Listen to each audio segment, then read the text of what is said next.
if you can't find me, you may never want to find me again.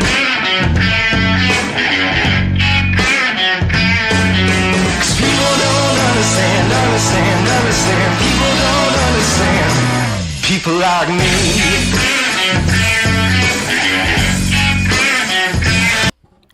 Ladies and gentlemen, it is Tuesday night and we are back. I am back from my very short and brief weekend getaway to a place called Orlando, Florida. And I'm back here in the studio. And I'm back here with my good friends who have joined me here for another episode of the Barroom Podcast, episode 22 now, as we're picking up steam here. So let's go ahead and give everyone the introduction that they deserve. Let's start out with our good buddy Orange Hat, who's here for another episode. How you doing, Orange?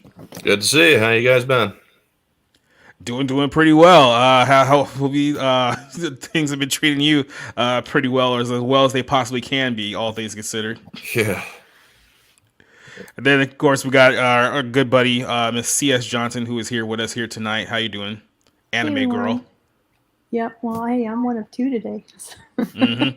The soft-spoken anime girl, and then we have the not so soft-spoken anime girl, Nerdigans, who's joining us here tonight. How you doing, Nerdigans?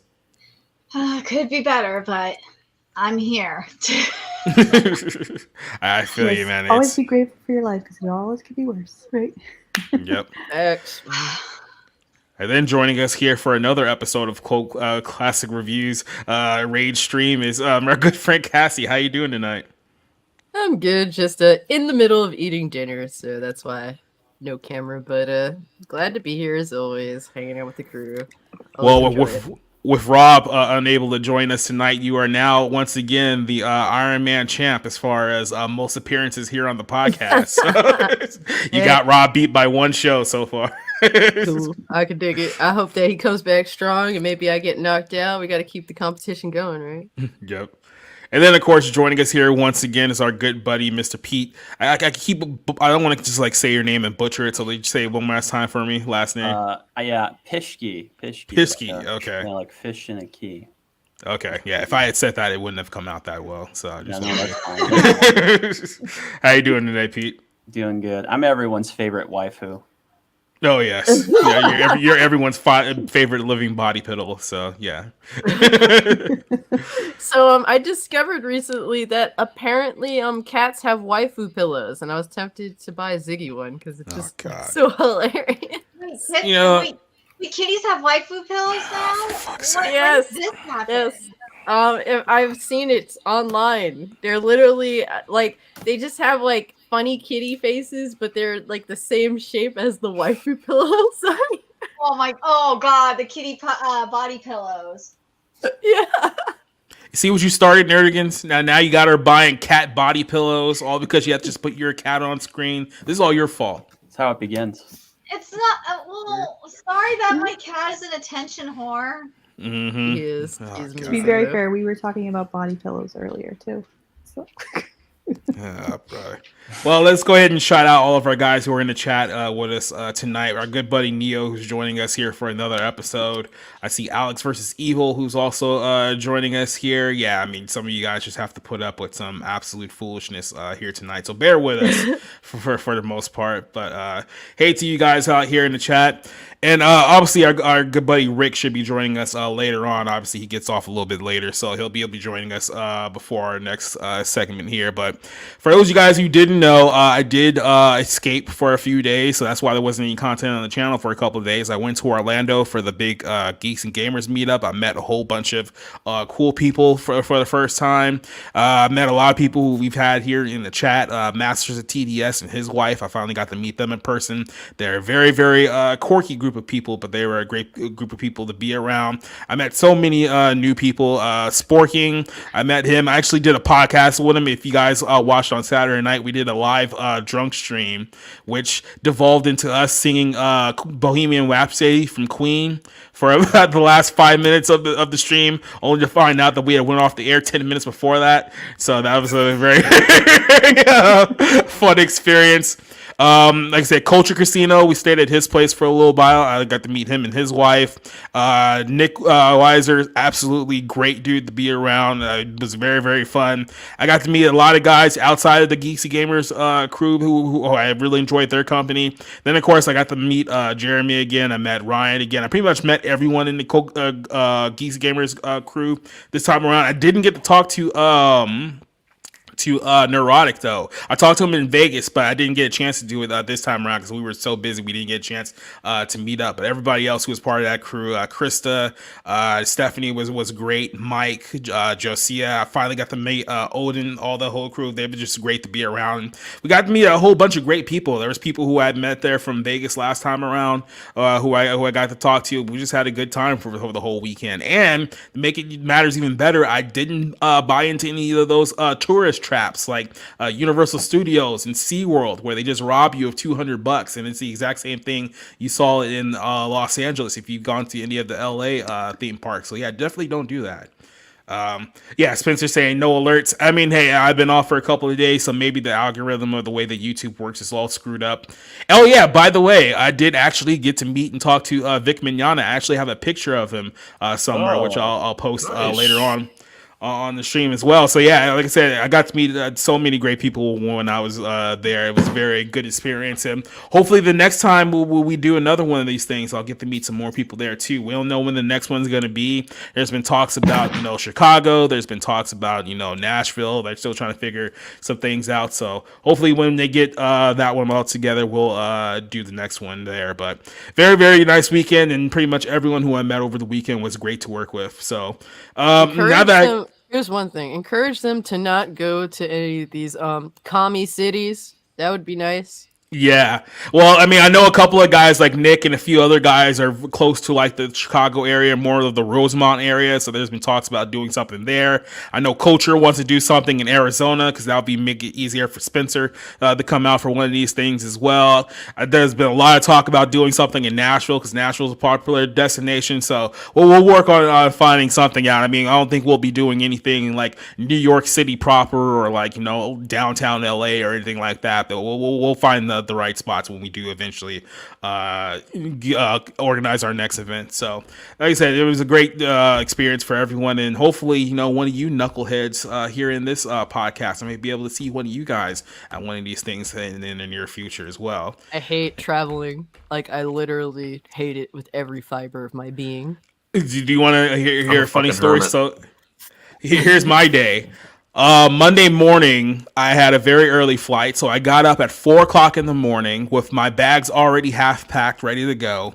I checked out of my hotel at about 4:30 in the morning while it was still dark in Orlando. I ended up driving 30 minutes to the airport to drop off my rental car. I stood in line at the TSA for about roughly 35-40 minutes waiting just to get through the security checkpoint.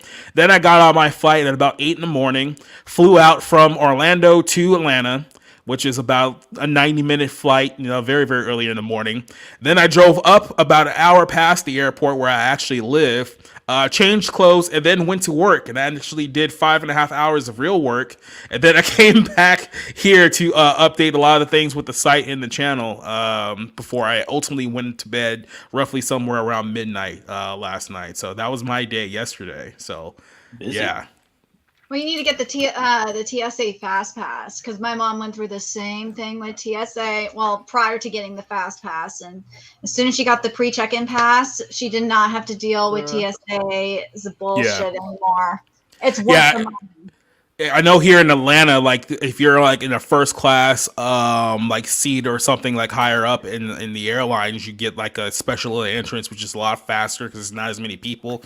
But I mean, then you have to pay like first class ticket prices for flights, and it's like, look, Orlando to Atlanta, it's like 90 minutes. It's like I'll sit in a crappy seat for 90 minutes. It's like I don't even have enough time to watch a movie as far as that goes.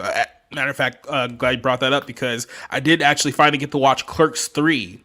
On the plane on the way there, and I can honestly say that it is the worst of the three by far. Like, it tries to have some kind of like heart-filled message, but it just turns into complete shit. So yeah, Kevin Smith, retire. Just retire. Well, basically, it message describes when you cry your Kevin eyes all the Smith's time. downfall, doesn't it? Say that again? It describes Kevin Smith's downfall, doesn't it? Yeah, yeah. I mean, especially because when I went to Vegas, I think it was like back in March. I actually watched the first Clerks movie while I was on the plane, and the first one's actually still pretty good. It still holds up very, very well. I know so a lot of people are very iffy on the second one. There's a lot of hit and miss things with the second one. There's some bad things, there's some good things, but the third one just doesn't have that flair at all. And like I said, some people here do like Clerks too. I like the first one, so I'm gonna stay with the OG. Anyone else has any stories that they want to talk about real quick before we get on with the podcast, or you want to just get right into it? Oh, I want to thank everybody that supported me on my Kickstarter because it's done and it's over. Woo. Who Yeah, I can do it again. So $1 bill, y'all. Yeah. And you know it's better than doing all that bullshit you had to go through just to travel. Staying in my house doing absolutely nothing except snuggling with my cat. Yeah, we're going to get you out here to one of these things sooner rather than later. It was gonna have to be in my area then. Mm-hmm. Same Well, here. Snuggling with the kitties is also fun. But I was gonna say, yeah, I feel your pain on the YouTube algorithm. It's been killing me for a long time. Yeah. Oh, God, I hate it so much. Why couldn't Yeah. Elon Musk buy YouTube instead? Well, he has the cash for Twitter. He does not have YouTube money. yeah. I mean, Yeah. the not only just YouTube, but just Google in general. I mean, that's a completely different beast than just Twitter by itself. But The sad reality is that why would he put money into a platform that has already peaked? yeah, That's a fair question. Might actually peak again. You never know. It might be a late bloomer. mm-hmm. Yeah, you never know, YouTube but could peak again because it's just because of TikTok. TikTok will have its downfall, and then YouTube will come back. Yeah, Maybe. Google and YouTube are both not great. Before we actually get started here, let's go ahead and join one of our surprise guests, joining us all the way from Bleeding Fool. Okay, yours, man. Yay. Hey, I can. What's going on, everybody? How's it going there? It's good. It's good. I appreciate it. Just now tuning in. I can probably only stay a few minutes, but I wanted to at least show my face. All right, bald then. The bald neurotic. That's very- Well, you know what? Let's start in pretty hot here because this happened literally like the day before I left for Orlando.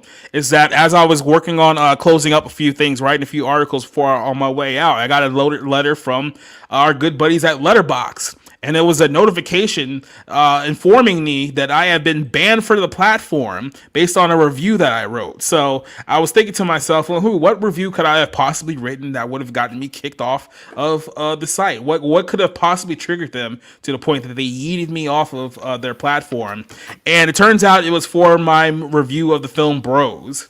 So I want to go ahead and read just the letter that they gave to me, and then I want to kind of go through my review of the movie to see maybe if you guys agree that there's a line that I crossed here. So Letterboxd gave me this notice right before I left that says, as you are aware, our community policy states that you must not use the service to promote or engage or incite in hate, violence, discrimination, or intolerance based on a race, age, gender identity, ethnicity, religion, disability, sexual preference, or other protected attributes, which is their words. All of our members are required to abide by this policy and the associated with our terms of service.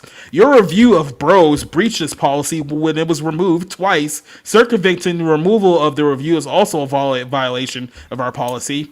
Due to your history of offensive language, your account has been removed from Letterboxd's service, and you have 48 hours to extort your data to use elsewhere. So I ended up submitting an appeal, which they have not responded with, by the way, and I'm still waiting to see where that goes out. But as of right now, email.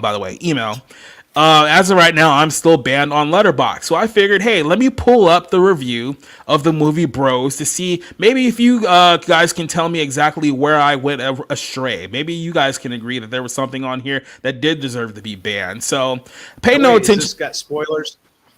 Oh yeah, so if any of you guys out there who are waiting to see the movie Bros, because clearly it's made what 15 million in 5 weeks, so there's a whole bunch of people out there that are looking to go see this.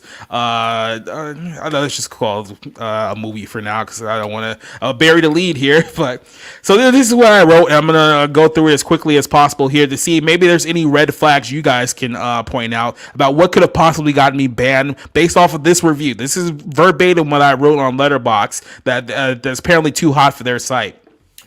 As a film critic, I'm willing to look past a lot of questionable content within the context of a film for the sake of storytelling, but it comes to a point where I have to draw the line when I know the filmmakers in question are operating in bad faith.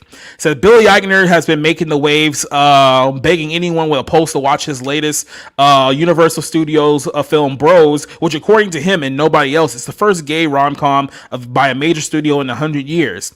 In the minds of progressives, nothing existed before Donald Trump was elected president. Every 6 days, some schmuck comes out claiming to have created the first piece of non-hetero, non-white entertainment in history when they're too lazy or too stupid to realize that history was done decades before them. The entire sell of this film is that gay people have never had a romantic comedy for themselves, so they have settled for bad Hallmark movies and When Harry Met Sally. He said, Bros is a self-insert romantic comedy about a man named Bobby Leiber, who's Eigner's character, who was a 40-year-old single gay man living in New York City as a museum curator. Bobby spends his days hooking up with random men on Grindr while trying to find a small piece of what he believes to be love.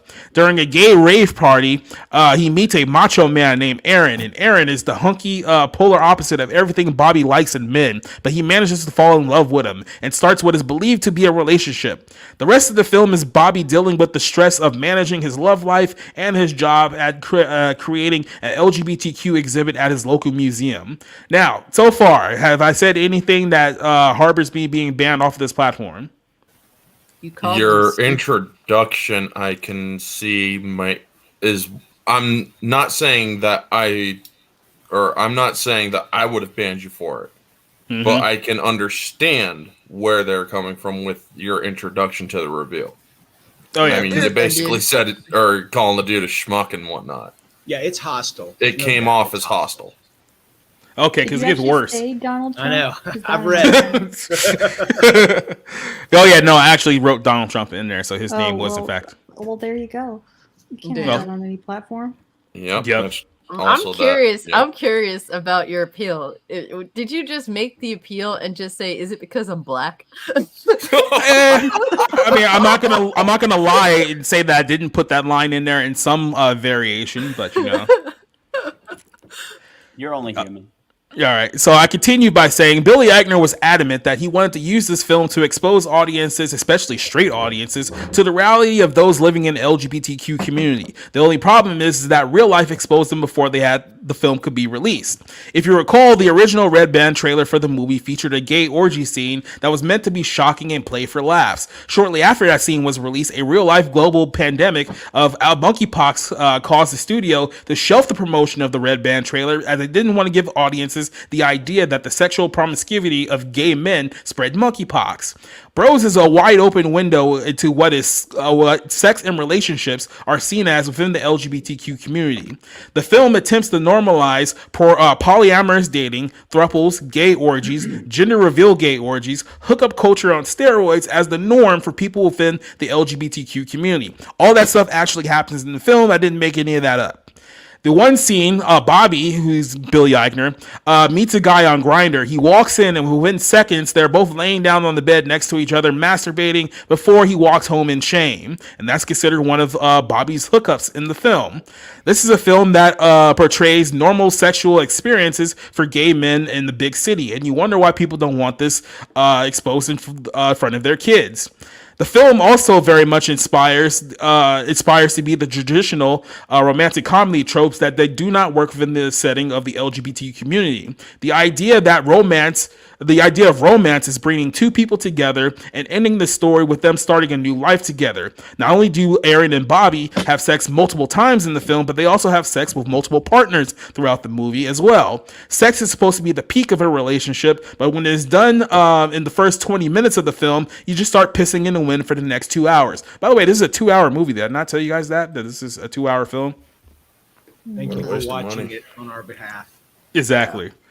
The LGBT community has watered down sex to such a degree that what is supposed to be an intimate moment between lovers is turned into a formal greeting with no attachment and destroys the concept of the genre being a romantic comedy. Long-term relationships doesn't exist in this universe, and despite what modern-day progressives would tell you, men can't get pregnant, so there is no families starting in this scenario either. The film tries so hard to identify with heterosexual Hallmark movies that the LGBT community has spent years trying to turn down traditional relationship standards, that when they try to use those standards that they tore down to create their own love story under the same parameters, the film simply doesn't work. Bros is a movie that tries to have its cake and eat it too. The runtime is bloated, the jokes aren't funny, and outside of the LGBTQ bubble, the camera work is shot, and there's nothing. Basically, all those issues are issues with the film itself, but none of that is the biggest sin of the movie. Now, up to this point, I don't think I've said anything that's been too harsh or certainly not true, but this is where we get to a part where maybe they had a little bit of a problem with what I said. Here he says, in the wake of Florida's parental rights and education bill, the ban which bans the teaching of sexuality and transgenderism to children between kindergarten and third grade, Billy Eichner inexplicably uses a rated R sex comedy to make the case for grooming children into the LGBTQ lifestyle that he has openly promoted in this film as nothing but degenerate and emotionally damaging, especially given the way the two main characters act. In this film, Aaron's mother, the guy who he's dating, who knows that he's gay and has no problem with that, by the way, is a school teacher who protests the idea of children of elementary school age learning about LGBTQ history as is not appropriate for their age. Billy then decides to go on to a rant in the film about how his parents exposed him to a sex show when he was at the age of 12 years old. And Rick, when he joins, he can attest to this. There was a line in the film where he constantly spouts out about he saw 7 penises on stage, and he repeated that line repeatedly. And it allowed him to be more comfortable with his sexuality. It's the argument of, well, it worked for me and I turned out normal. Now, this is probably what got me in trouble, so follow me here. No, Billy, it did not work for you. You are a 43-year-old miserable, childless man who still has random sex with men on social media apps. Using your life as the measuring stick to groom children into your lifestyle is unacceptable. The film concludes with school-age children going to Bobby's LGBTQ exhibit, cementing its pro-groomer message of helping gay children in an explicit sex comedy. Out of the respect and professionalism, I was willing to turn a blind eye to a lot of stuff for the sake of this review. Adults are adults, and then let them make bad decisions. But the second that the film tries to make the argument that grooming children into their 115 minutes of degeneracy that is presented in this film by their own admission, that's where we cross the line. And I ended up posting here that the LGBT community has used bros as a window into their lifestyle. Instead, they have used it as a door to the Trojan horse that we let into the gates. Now, obviously, I did not have the middle finger in my review because you can't do that in Letterboxd, so I just gave it a half star. But that was the review that Letterboxd said was not acceptable for their site. Letterboxd sort of where everybody can post a review of whatever they think of any movie. Why? Yes, unless it's Matt Walsh's What Is a Woman, because you can't review that one on the site at all. Why not? What if somebody goes to Letterboxd wanting to look up the review for that movie? Well, if you go there right now, it will tell you that due to high moderation content, that no reviews are allowed on public view. You can only look at reviews of people who you follow. You can look at their reviews of the movie, but you can't look at anybody else's. They completely shut it off. So they banned you even though only people that follow you could read your reviews?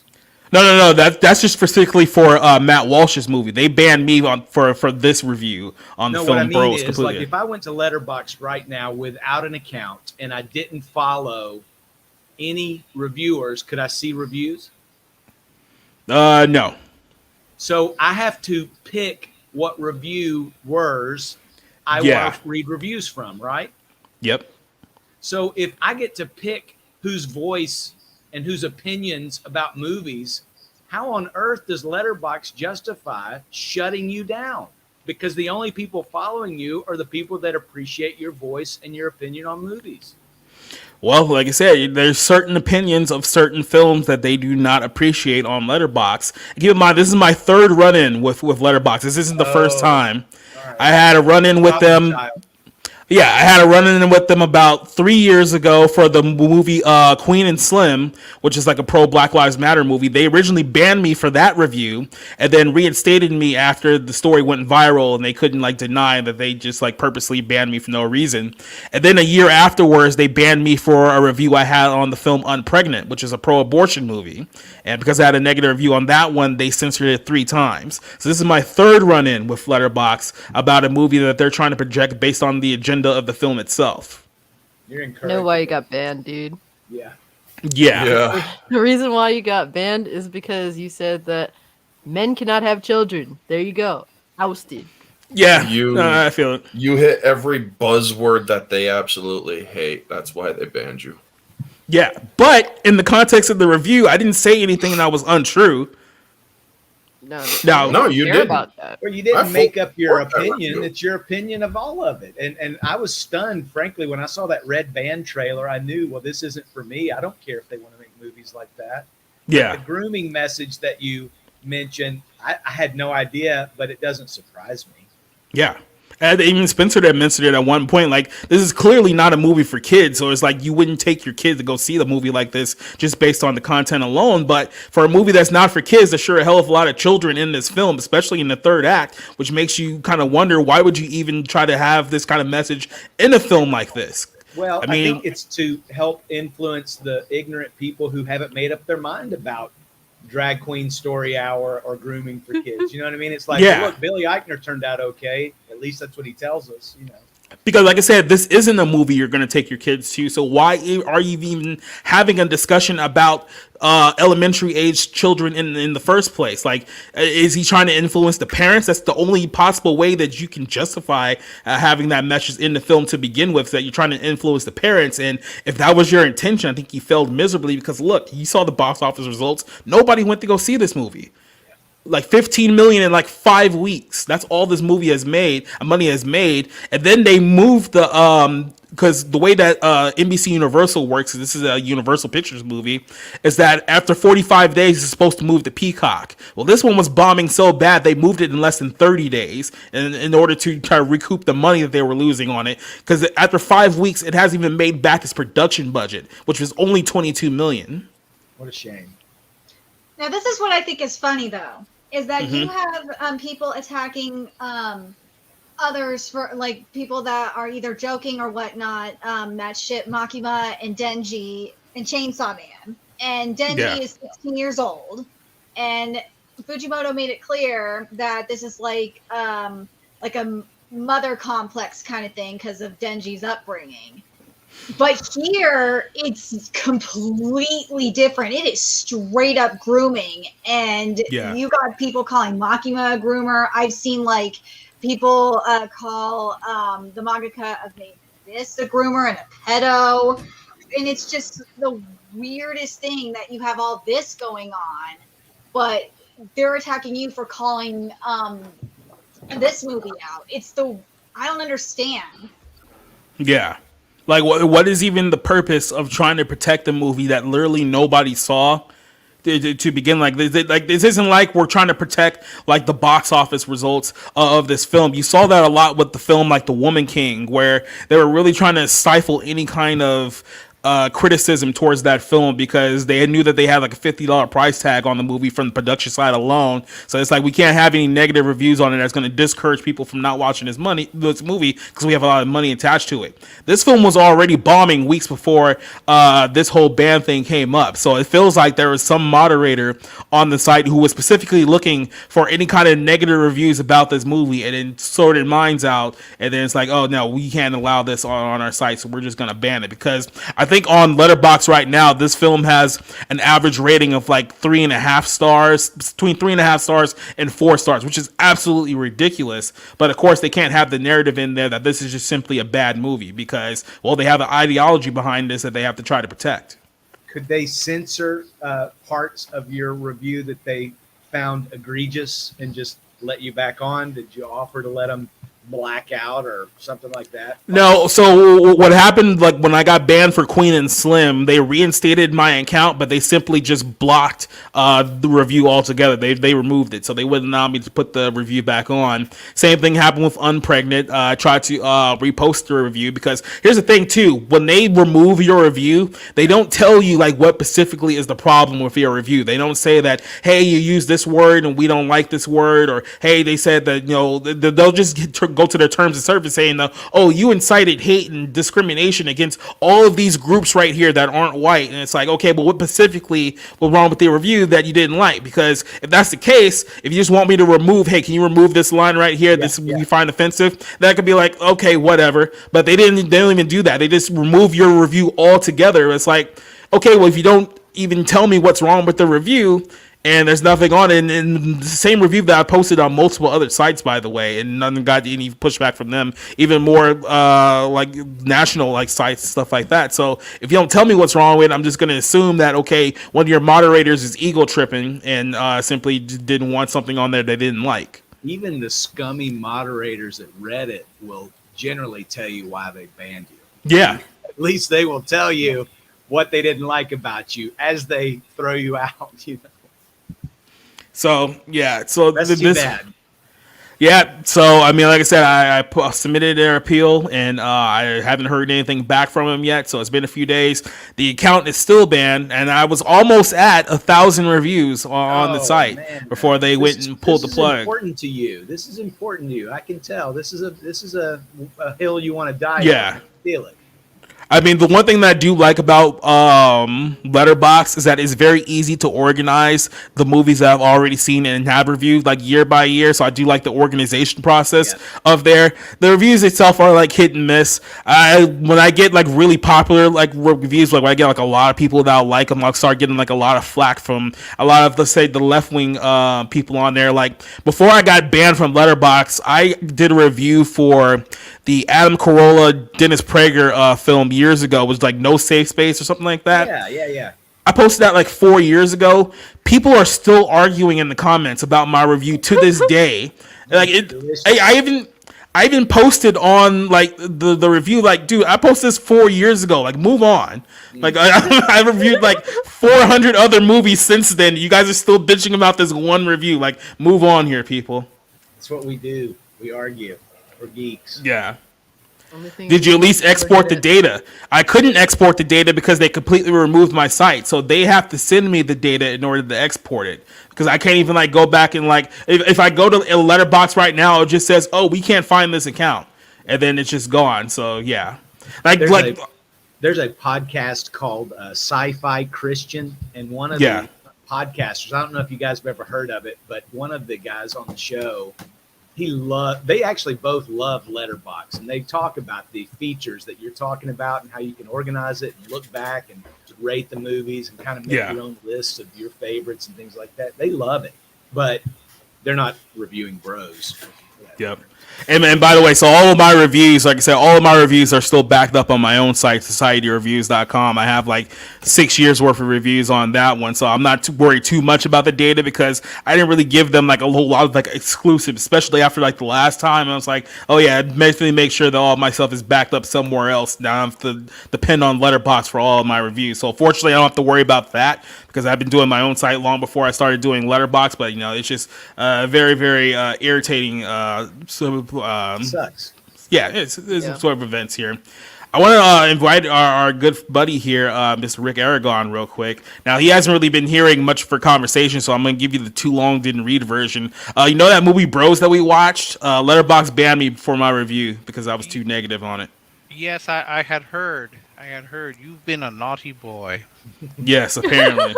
He banned you. He's the one that banned you from Letterboxd. By the way, I just want to throw this out here. Rick's friend, Rick's good buddy, who happens to be gay, and he said is in either a relationship or married or whatnot. He's engaged. He's engaged. He was supposed to go with Rick to go see this movie, and this movie is so bad that even Rick's gay friend ghosted him in order to avoid watching this movie. So. And I should throw in that it was part of what they call the Bros Brunch. So there was going to be food that was going to be served as part of this feature. Yeah. Oh yeah, just a quick little note here on NXT Time says, have you heard what they say about Wakanda opening weekend? I haven't checked the box office projections. I knew beforehand they were talking about this is probably going to make $225 million. I was like, good luck with that. Maybe he's referring that. to if you are an ally of black people, you're not supposed to go see it opening weekend. Yeah. Well, I found out that if you're a person of color, you can go. So I'm exercising my Mexican privilege. Oh, good. To go ahead and go. Well, the woman that said it, whose video went viral, she said it was okay if you went. You just couldn't go in the theater. You had to stay outside the theater and guard it. Make sure no other white people came in. What's crazy is that she was literally saying how let black people watch the movie and white people can stand outside of the theater so that black people can feel safe. And I'm just like, that sounds like a fucking a Klan meeting, bro. Like, why are you trying? Like, literally. Yeah. And who said segregation was dead? Yeah. Who wrote the article on bounding? Because they basically said it for what it is. It's a racist catch-22. Well, which one? The Wakanda for Everyone? Yeah, the Wakanda Forever article, with that TikToker. Well, remember, I want to say it's Spencer. I know he's done like a whole bunch of content recently, so it might have been him. But if it was John, then correct me. Jacob, remember how we were told that if you didn't go see The Woman King opening weekend, you were racist. Yeah. Now, if you go see Black Panther when you're not black, then you're racist. Yep. So, it's like, sorry. No, if you don't go see Woman King, then you don't like women leads. I think. Yeah. And you're supporting the narrative that black women can't lead in movies. That's right. Can't be slavers. Yeah. Hey, I enjoyed Jackie Brown, and I would go see Jackie Brown too. I don't know what they were talking about. Yeah. Oh well, just kind of throwing. Oh, sorry, I got off. Oh gosh, alarm here. Emergency. Somebody's child's been kidnapped. Yes. Just real quick on your bros brouhaha. I think I've already told you this. I put this on the Twitter. You know, freedom of speech is there to protect the speaker, not the listener. That's right. That's my whole point right there. The problem is that people that are trying to like control speech, like the reason why the First Amendment exists is not for the nice speech, the speech that's never gonna upset anybody. It's specifically there to defend the speech that will be controversial, that will ruffle some feathers. Otherwise, the First Amendment wouldn't need to exist. Yeah. If you're only going to say things that everyone agreed with, there's no point in protecting the speech. It's interesting. Protect discourse. It's interesting, but sad that millennials and Zoomers seem to think that you should ban what they call hate speech, and that we should not have it. My argument because they grew up thinking that a safe space was a good idea. See, this is why I'm proudly Gen X. But I would say that it's the opposite. What they consider hate speech, what they would call hate speech, that is protected. That is the whole point of protecting. Yeah, that's what Cassie's saying. Yeah, absolutely. Mm-hmm. I mean, look, if people are too scared to say anything, I mean, it's made me popular because I just say what I want. I skirt the fine line. I actually habitually am on the fine line just because. And all these people are just making whatever content, and they're the most boring human beings on planet Earth. And I'm just like, continue to be the most boring fucking human beings on planet Earth, because the people that actually want to hear interesting conversation, that want to hear things that most people are afraid to say, they're going to gravitate to us. So continue to be scared, cowardice, continue to fall in line. I will continue to habitually hit the fine line, and hopefully, I don't get taken down, but, I hope that people would fight for me like I do speak out for other people that end up in these fucked up situations. But Letterboxd, I mean, the fact that Letterboxd has banned you again, I would never ever create an account there. I do see the positives of Letterboxd, but why would I take a chance and even contribute to this site that clearly just wants one narrative to be spoken? That's right. I hear what Cassie's saying, because, you know, the more that you talk about being banned on Letterboxd with us, we're all going to just kind of sit around and go, you know, tell me something I don't know. Tell me a new story. So we're not really that fired up about it, but you should be fired up about it, at least to the normies that don't know about all this stuff going on, right? Like, so we're used to being banned and shut down and censored and all that. It's sort of old hat for some of us, right? Because we're on the front lines. And then you got your Aunt Martha or your cousin or your friends at work. They have no idea that this is going on. And I feel like maybe if we would mobilize a little bit and really just all start shouting and making noise about these kinds of things, then maybe Letterboxd will either relent, or some sort of parallel site rises up, or, you know what, it just dies on the vine because people go, you know what, I don't want to use that crappy place if they're going to be banning people. Yep.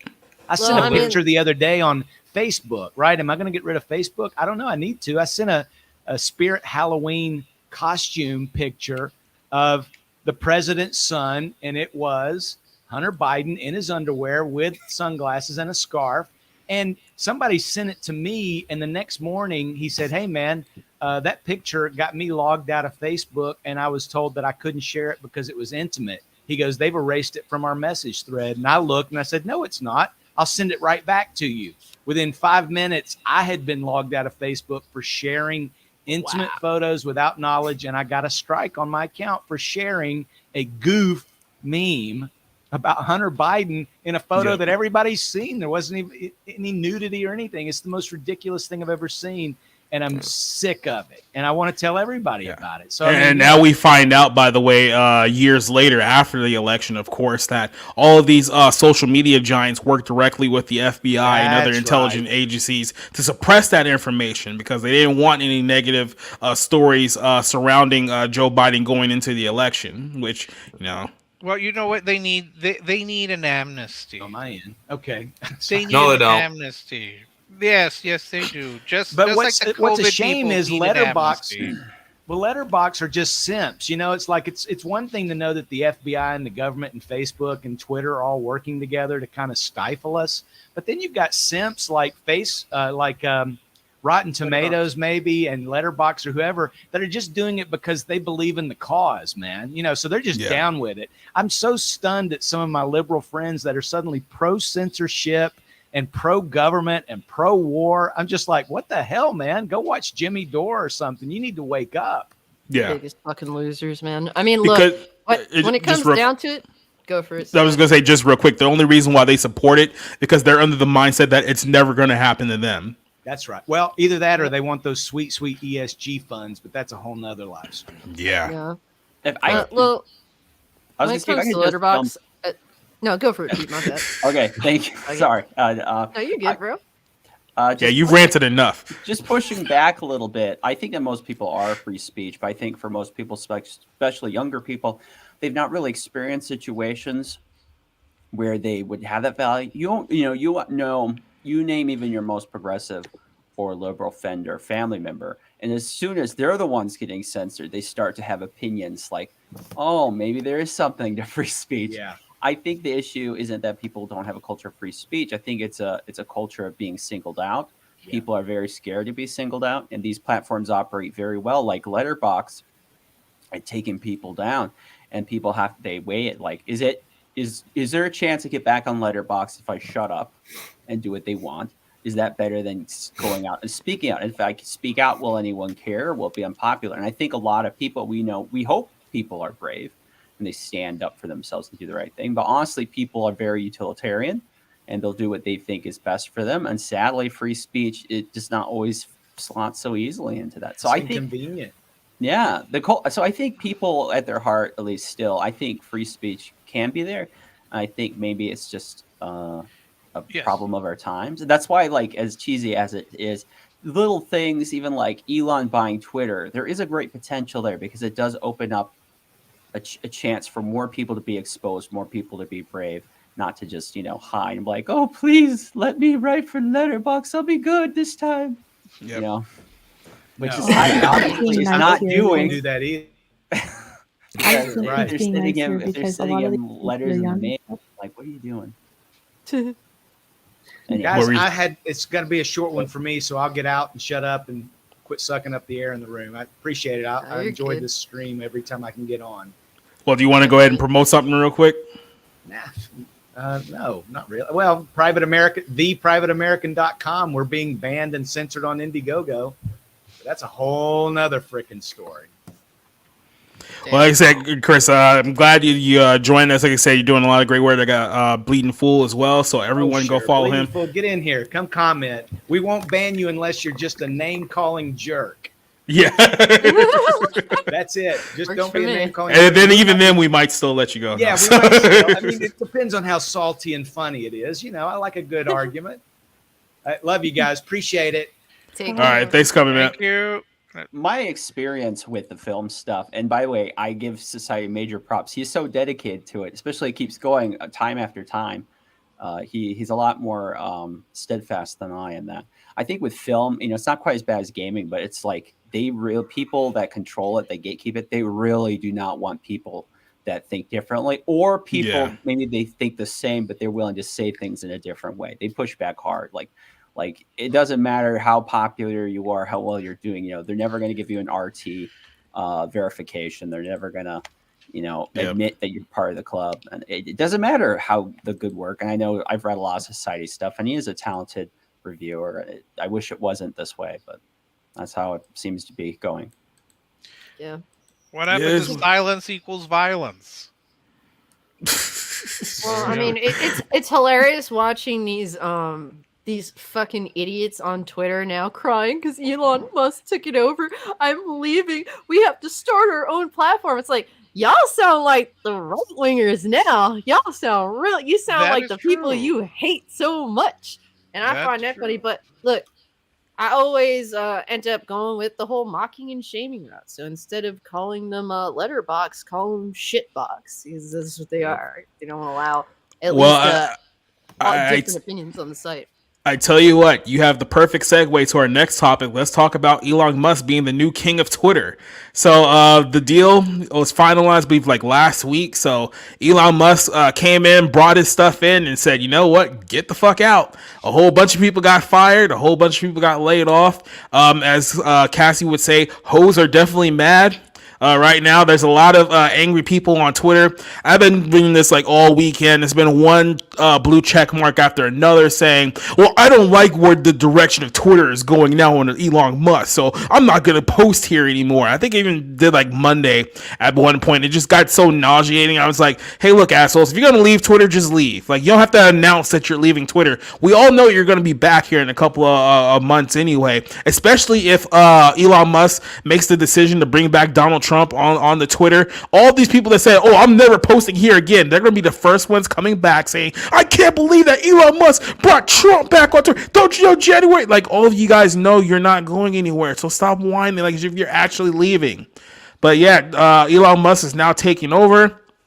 All the guys that were in charge, all the ones that have been screwing you over on Twitter for the last few years, they have all been fired. They've all been removed. There's a big talk now about the whole Twitter verification plan because initially Musk said that he was going to charge people $20 a month to be verified on Twitter, and people lost their fucking minds. And now he's saying, okay, maybe I'll make it $8 a month. How about that? And people are just completely losing it. And there's a lot of things to be said here about the whole Twitter decision. Here's what it really comes down to, is that Twitter has pretty much been weaponized against the entire political ideology for social media for pretty much the last few years. And these people have gotten so used to having their political enemies silenced that now they're in a position where they may not be able to silence as many people as they have been before. And that thought that they won't be able to put boot on the necks of their enemies anymore. And now they're just completely freaking out about it. They're losing their minds. They're panicking. And it's really just exposing you what Twitter has become and how we got to this point in the first place. So I'm gonna go ahead and just let you guys start off with your open discussion. I'll start with Orange Hat here. What is your thoughts about the new Twitter under Elon Musk? Are you enthusiastic, or do you still think there's going to be a lot of issues with this thing moving forward? Well, right now we're kind of in a chaos period because the transfer of power and all that is always has that kind of chaos period where you got the new people coming in, you got them changing shit up, and you got the freakouts. Kind of like what happened after 2016 when President Trump was elected. And everybody and their mothers were freaking out. Now, the thing is, I have seen all these celebrities freaking out and whatnot, saying, I don't think I'm going to stay here in a while.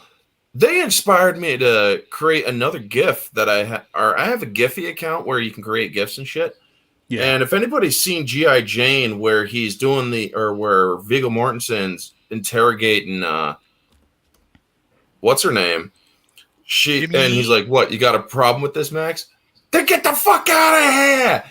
I basically created that GIF just to fucking send to them. It's like, if you're so fucking afraid or if you're so fucking pissed off, then get the fuck out. Who the fuck cares? Nobody cares what you have to say. You got everybody's favorite idiot, David Hogg, freaking shoveling shit again, throwing it over the wall, and everybody's shoveling it right back at him. And he's like, I don't think that is the place to be right now. And people should pay us for Twitter. When he mentioned the whole $20 thing, I made that suggestion into Bounding to see if they might cover it, because everybody and their mother were saying they should pay us. They should pay us. They should pay us. It's like, yeah, socialist much? But the thing is, it's like every single one of them, it's like, who are you guys? Exactly? All right. I haven't seen you in a movie in 20 fucking years. Yeah. So what exactly are you whining about? Marina Sirtis, as much of a I loved her in the next generation of Star Trek. Yeah, it's I mean, as much as I love them in her in Star Trek, she freaking got out. She got out. And it's like, hey, I respect her for actually going through with it. Yep. And with if he actually does the whole $8 and putting up the perks like he's saying he is, I'll freaking admit right now I am tempted. Even though I had basically been railing against the whole blue check thing for a while now, and if I did, it would make me the world's biggest hypocrite. But I will absolutely. If it's the perks, I don't give a shit about the blue check. This is actually giving people with 200, 100 followers a chance to have their tweets seen, a chance for something that potentially might be important, something that potentially could be interesting for many people to see. This gives a chance for them to be seen, to be heard. So all he's really doing is giving incentive to actually be seen and heard, even though you don't got 1 million followers. So good on Elon. And you know what? When he fired the CEOs and them, when he fired the whole board, he fired them with cause, meaning they caused something for themselves to be fired, which was hiding information, which was relevant to the whole court case that in which he tried getting out of the whole thing, where he said, oh my God, this was what they should have been submitting in court. They didn't. So yeah, I'm going to snip the strings to your golden parachutes. You're not getting them. You're going into free fall. You're fired. Get the hell out. Adios. See you. Bye. Pete, let me ask you a question because you are the only verified member on this panel here. Crazy. So, how do you feel about the fact that now the plebs are going to be able to have Twitter verification that you've worked so hard to obtain over the last few years? Twitter for verification feels like when you're playing with a dog or cat, but you like come and get it, but you don't want them to get it, you just keep pulling it away. That's kind of how I feel like verification is, because I think most journalists especially overplay how helpful it is. It is slightly helpful. It gives you a little bit more credence sometimes on certain kinds of tweets, but it doesn't, for most people, it doesn't lead to a big boost of traffic. For me, I'm still shadow banned. So, I mean, it's nice to have. It's like, oh, look, that's neat. Yeah. All right. But that's about it. That's all it really does. I think the changes they're offering up, one, it's ridiculous that Twitter ever did this. In some ways, it's genius because Twitter found that if it couldn't be the biggest social media platform and it couldn't have the widest amount of content and it couldn't have the neatest tech, so it's small and it doesn't do very well with advertising. What it could be was the clout machine. And the clout machine meant that they give all special tags, all the media outlets, all the politicians, all the special people, and then they would come and use the platform. And, it should never have gone that way. And I do not know how Twitter finds a new revenue stream. Maybe they're hoping that getting all those people paying for a blue check mark. I think the plan he's announced, what I think is more interesting, where he says that people have priority for your tweets and your content. And even he's even suggested that maybe people who will get monetization for their content on Twitter, which would be interesting. I don't know. A part of me feels like really it's like House the Dragon. If you probably have seen the meme where she's like, but you can't possibly think the king would be impartial. And then she says, yes, but he would be partial to me. And I think that's really at the heart of all of this, because there are a lot of people that know the numbers on Twitter are artificial. And they're going to be That's a nice way of saying it. Yeah. And then they're going to be like, this is really going to hurt when people realize how much of this was just a stack of cards. Nerdigans, are you still there? I think she actually might have stepped Yeah, out for a second. I am. I'm dealing with a fuzzy ass cat at the moment. He's being a pain in my ass, meowing at me, and I can't. Telling us about your cat doesn't mean anything if you're not going to show him. So I mean, that what people come pay here to see. Well, that would require, turning my lights on at peak time, and I'm already dealing with rent problems as it is. But I mean, you can always start an OnlyFans for your cat. So I know Cassie would pay. In regards to Twitter, I understand what Elon is doing. I know people are pissy about it, and they're trying to take a stand. Look, if you have the money to do it, fine. If it's a nonprofit organization, then that's a completely different story. They should get a pass on that. But if they're like a celebrity being a pain in the ass, stop it. Nonprofit organizations should get a tax write-off, if anything, at most. But celebrities, quit being a pain in the ass. Just pay the fucking fee and move on. Yeah. And a quick little question. I thought I answered this one. I might have forgotten to answer Neil, because he did ask this earlier. He said that have you ever thought of using your channel to expand on Odyssey, BitChute, and Rumble? I do have an Odyssey. I haven't used it a little bit because we were using it to post like our movie night streams, which we are bringing back soon. So I will be following up on Odyssey a little bit more. And we do have a Rumble, but I need to go back to being active on that one, posting our streams there. The only problem that I have with Rumble is that it does take a while to upload videos there, so that's kind of like the one little drawback. But yeah, we do have Odyssey. Matter of fact, all of our movie streams are currently on our Odyssey channel, so you can check that out on your own time if you want to see that later on as well. So, but any other news or discussion here from the Twitter topic that anyone wants to talk about? Well, I never saw a need to be verified. As I understand it, verification just confirms who you are, like an official site, or that you are a particular politician and not someone masquerading as you to try to do some scams. I never saw it as a badge of honor. I never saw it as, I need to be verified, because I'm frankly too boring for anyone to really try to imitate me.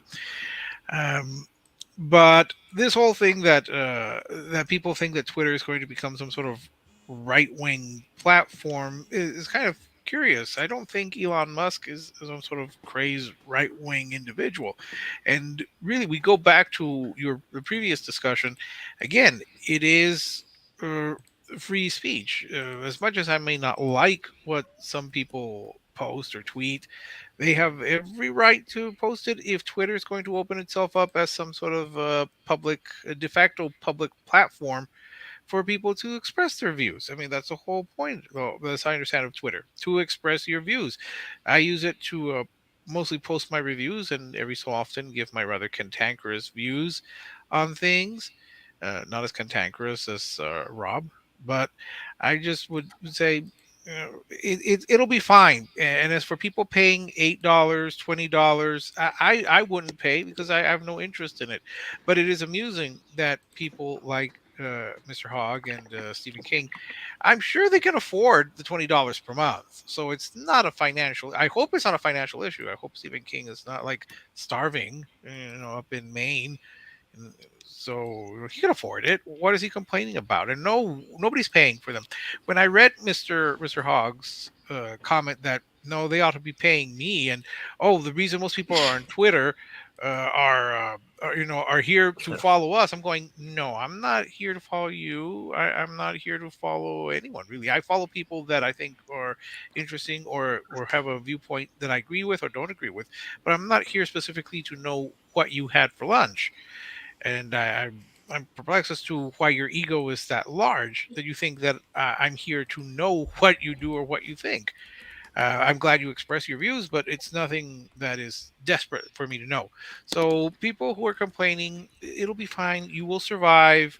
You will survive this takeover. So just as I was told after coming back from furlough, you really need to just get over it. I do have something to say on that, actually, because I went on Twitter. Originally, I was on Twitter for fantasy football, but I ended up utilizing Twitter for the tool that it is, which is actually social networking. And because of that, I actually was, this was several years ago, I was on Fantasy Football and Friends twice. So I was on NFL Network twice. I actually was helping Tommy Sotomayor for a few years because of partially because of Twitter. I've social networked with several mangaka and animators and Japanese animators, obviously, and I've learned and. There's obviously the protest community on Twitter. So I've seen like revolutions happen on Twitter. I know how to utilize Twitter. I've seen like research that the mainstream media doesn't talk about. I've seen a lot of things that the mainstream media doesn't talk about. That's how you utilize Twitter. These mofos that are whining and complaining and saying, oh, the people are here to get on Twitter to see me. No, that's not what Twitter is for, you dumbasses. Twitter is a tool. It is a social networking tool, but they got an ego, I guess. And like it's similar with Facebook. Facebook Live. I've seen revolutions happen on Facebook Lives. Hell, I saw someone in Myanmar get shot on Facebook Live by the junta before the internet was taken down. I've seen people get hit with on YouTube and Facebook. I've seen people get hit with and on Twitter too, actually. I've seen people get shot with water cannons, tear gas, the works. When I tell you I have seen it all and more on social media, I have. It's just people don't know how to utilize it. It's very, very annoying when people don't know how to utilize social media. And what Elon Musk wants to do by, opening the free speech, what's been frustrating is I've seen mofos get away with doing terroristic threats. I've seen people plan terrorist, under the law would be a terrorist attack on social media, and people get away with it all the time. And it's very, very frustrating. And I have been bitching about equal Twitter rights because we all signed the same TOS agreement and it's just not being enforced equally. And that's what Elon wants to do. And those that are pissy about it and say that it's far right, then what TOS agreement are you reading? Seriously. We definitely need more Cat, and we definitely need more angry Nerdigans rants on this show. So very much appreciated. For me personally, I don't want the blue check mark. I make fun of blue check marks. To me, it's just like it just comes off like people just feel better about themselves for having it. It's just like I really don't need this to feel better about myself. I have like a happy life. I have my cat, and yeah, I don't really like. I don't live for Twitter. These people that are obsessed with their fucking blue check mark and feel as though Twitter should pay them, they value Twitter more than their actual lives. And they're fucking sad, loser ass people. And it's just looking at the fallout from basically people saying that this is the end of Twitter and that they want to leave. And it just says a lot about them when we've seen and I've reported and spoken out about fucking people that are actually like attracted to children having this platform to be able to spread all that shit. These people don't talk and feel concerned about any of that that's been going on for years on Twitter. But oh my God, Elon Musk bought Twitter. Like this is the last straw. It shows where their priorities are. So for me, I hope that he does charge people for that blue check mark, because if you want that validation, you should have to pay for it. Because in the eyes of the people that really value that little check mark beside their name, that is the most validation they'll ever have in their entire fucking life. And I would love to see them have to pay for it. But I just want to make it clear, outside of like, organizations, like nonprofit organizations and like hospitals and research institutes that could take it as a tax write-off or whatnot, they should get like a discount or something, or not have to pay for a blue check mark. It's all these other motherfuckers that are being stupid that should have to pay for a blue check mark. I was telling too, and then they probably would be happy. I was telling Orange right before the show, it's like I'll probably get a blue check mark just for like a couple of months, just to watch people get unrationally upset. It's like, how dare you let this guy get a blue check mark? Don't they know how sacred? Like, these people are like getting legitimately angry at the idea that now anyone can get one, because they, like I said, they treat it as some kind of exclusive club that only they can be in now, and now everyone else has been let in. So it just shows you their kind of elitist mindset when it comes to something as dumb as Twitter is in general. So any final thoughts on any final thoughts on this one before we move on to our next topic? To follow up on what Rick and the Nergans especially were saying, for most people who are in the media, this won't be too big of a deal because their media organizations will bite it and they'll just eat the cost. And for freelancers, it will be a harder push. But if it's only $8, I mean, anyone could do it. As a journalist, I have to pay for all kinds of things. I pay for transcription services. I have to pay for, the equipment, software, stuff I need for video editing, etc. There are all these professional costs that I have to meet, and $8 is not that big of a deal.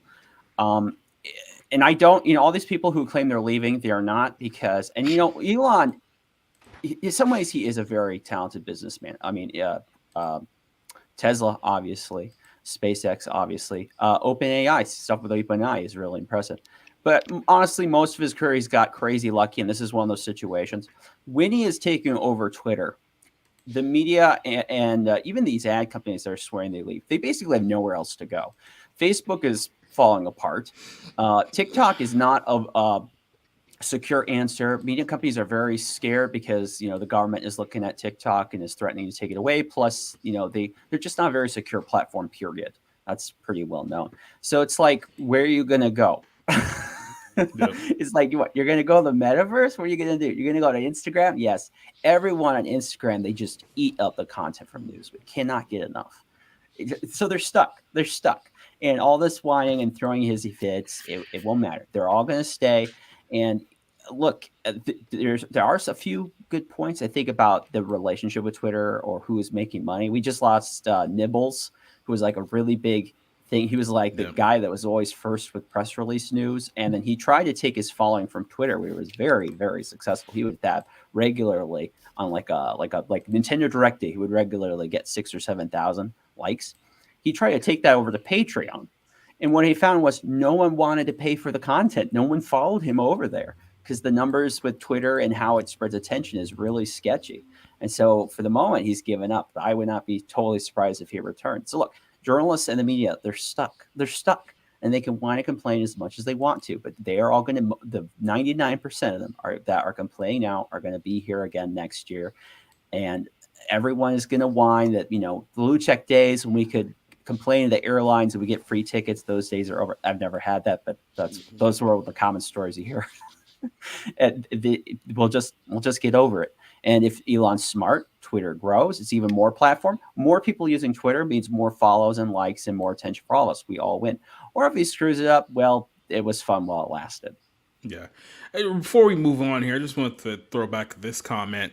I'm going to assume that Spencer met Murder, She Wrote, not Mueller, She Wrote. No, there is a Twitter handle called Mueller, She Wrote, which will tell you things like, no, there'll be a blue wave next week. And yes, Trump will be indicted within like 10 minutes. And that's why it's called Mueller, because this person still holds on to Robert Mueller as the bringer of destruction upon our tyrant. Okay, I'm glad you clarified that, because I was definitely going to call him out for bringing up boomer references on my channel, for as much as someone who likes to scream about boomers on this channel. Can I add just one more thing? Go ahead. I know a lot of people are complaining publicly, but I will tell you, if you told newsroom and journalists it's no longer mandatory if you want to do your career that you have to spend hours a day on Twitter, I think most people secretly would be very relieved, because it is just. Yep. I enjoy it, but that's because I'm disabled, and sometimes it's the only thing I can really do. But most people I know, it's just a headache. It's like we have all these stories we have to get in. There's always this drama. It's eating up time I already didn't have. And I know for most people that work in news, they would not be too sad if they no longer had to go online and deal with Twitter. So. Yep, like I said, Twitter is a cesspool. Love it or leave it. Some people love it more than they probably should, and all things considered. And I did want to get this one topic here. Say, do you think sites like Trump's Truth Social, Musk Twitter, and others like Parler will rise up and throw on Facebook and old Twitter? I mean, I can't say they definitely don't have the opportunity, because, like I said, we don't know if Kanye is going to do anything serious with Parler. I mean, Parler was kind of dead on arrival once all the Google and Apple tried to shut it down when it first launched. I'm not on Truth Social, so I don't know the outreach that they have. And then we'll see what happens with Twitter. All I can say is they have the opportunity, but whether they'll actually, execute that, I don't know. It's probably too early to say. I wouldn't have too high of hopes, but I mean, the opportunity is definitely there. Let's just put it that way. I do want to go ahead and move on to this next topic, because this is a topic that is definitely going to cause a lot of debate here, because this is something that I wasn't really paying too much attention to while I was in Orlando. It was kind of after the fact, but this whole thing going on with Kyrie Irving. Now, for those of you who don't know, Kyrie Irving is a basketball star for the Brooklyn Nets. He's been a major star in the NBA for the last few years.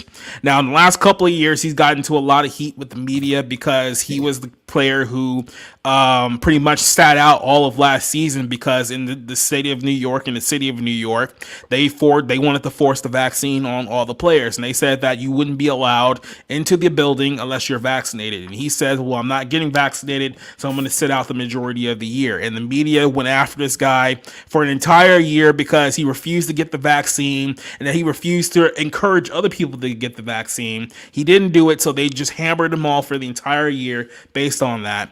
Well, now he's back in the news right now, and now people are calling for him to be removed from the New Jersey Nets based on the tweet. Now, let's kind of get into exactly what happened here. This started last week, and what happened was that Kyrie Irving on his Twitter account posted a link to a video which everyone is calling anti-Semitic disinformation. Now, if you go to the tweet here, this is all it has here. Now, if you click on it, I know you can't see it on here, but if you click on the tweet, it sends you to an Amazon link for a movie called Hebrews to Negroes, Wake Up Black America.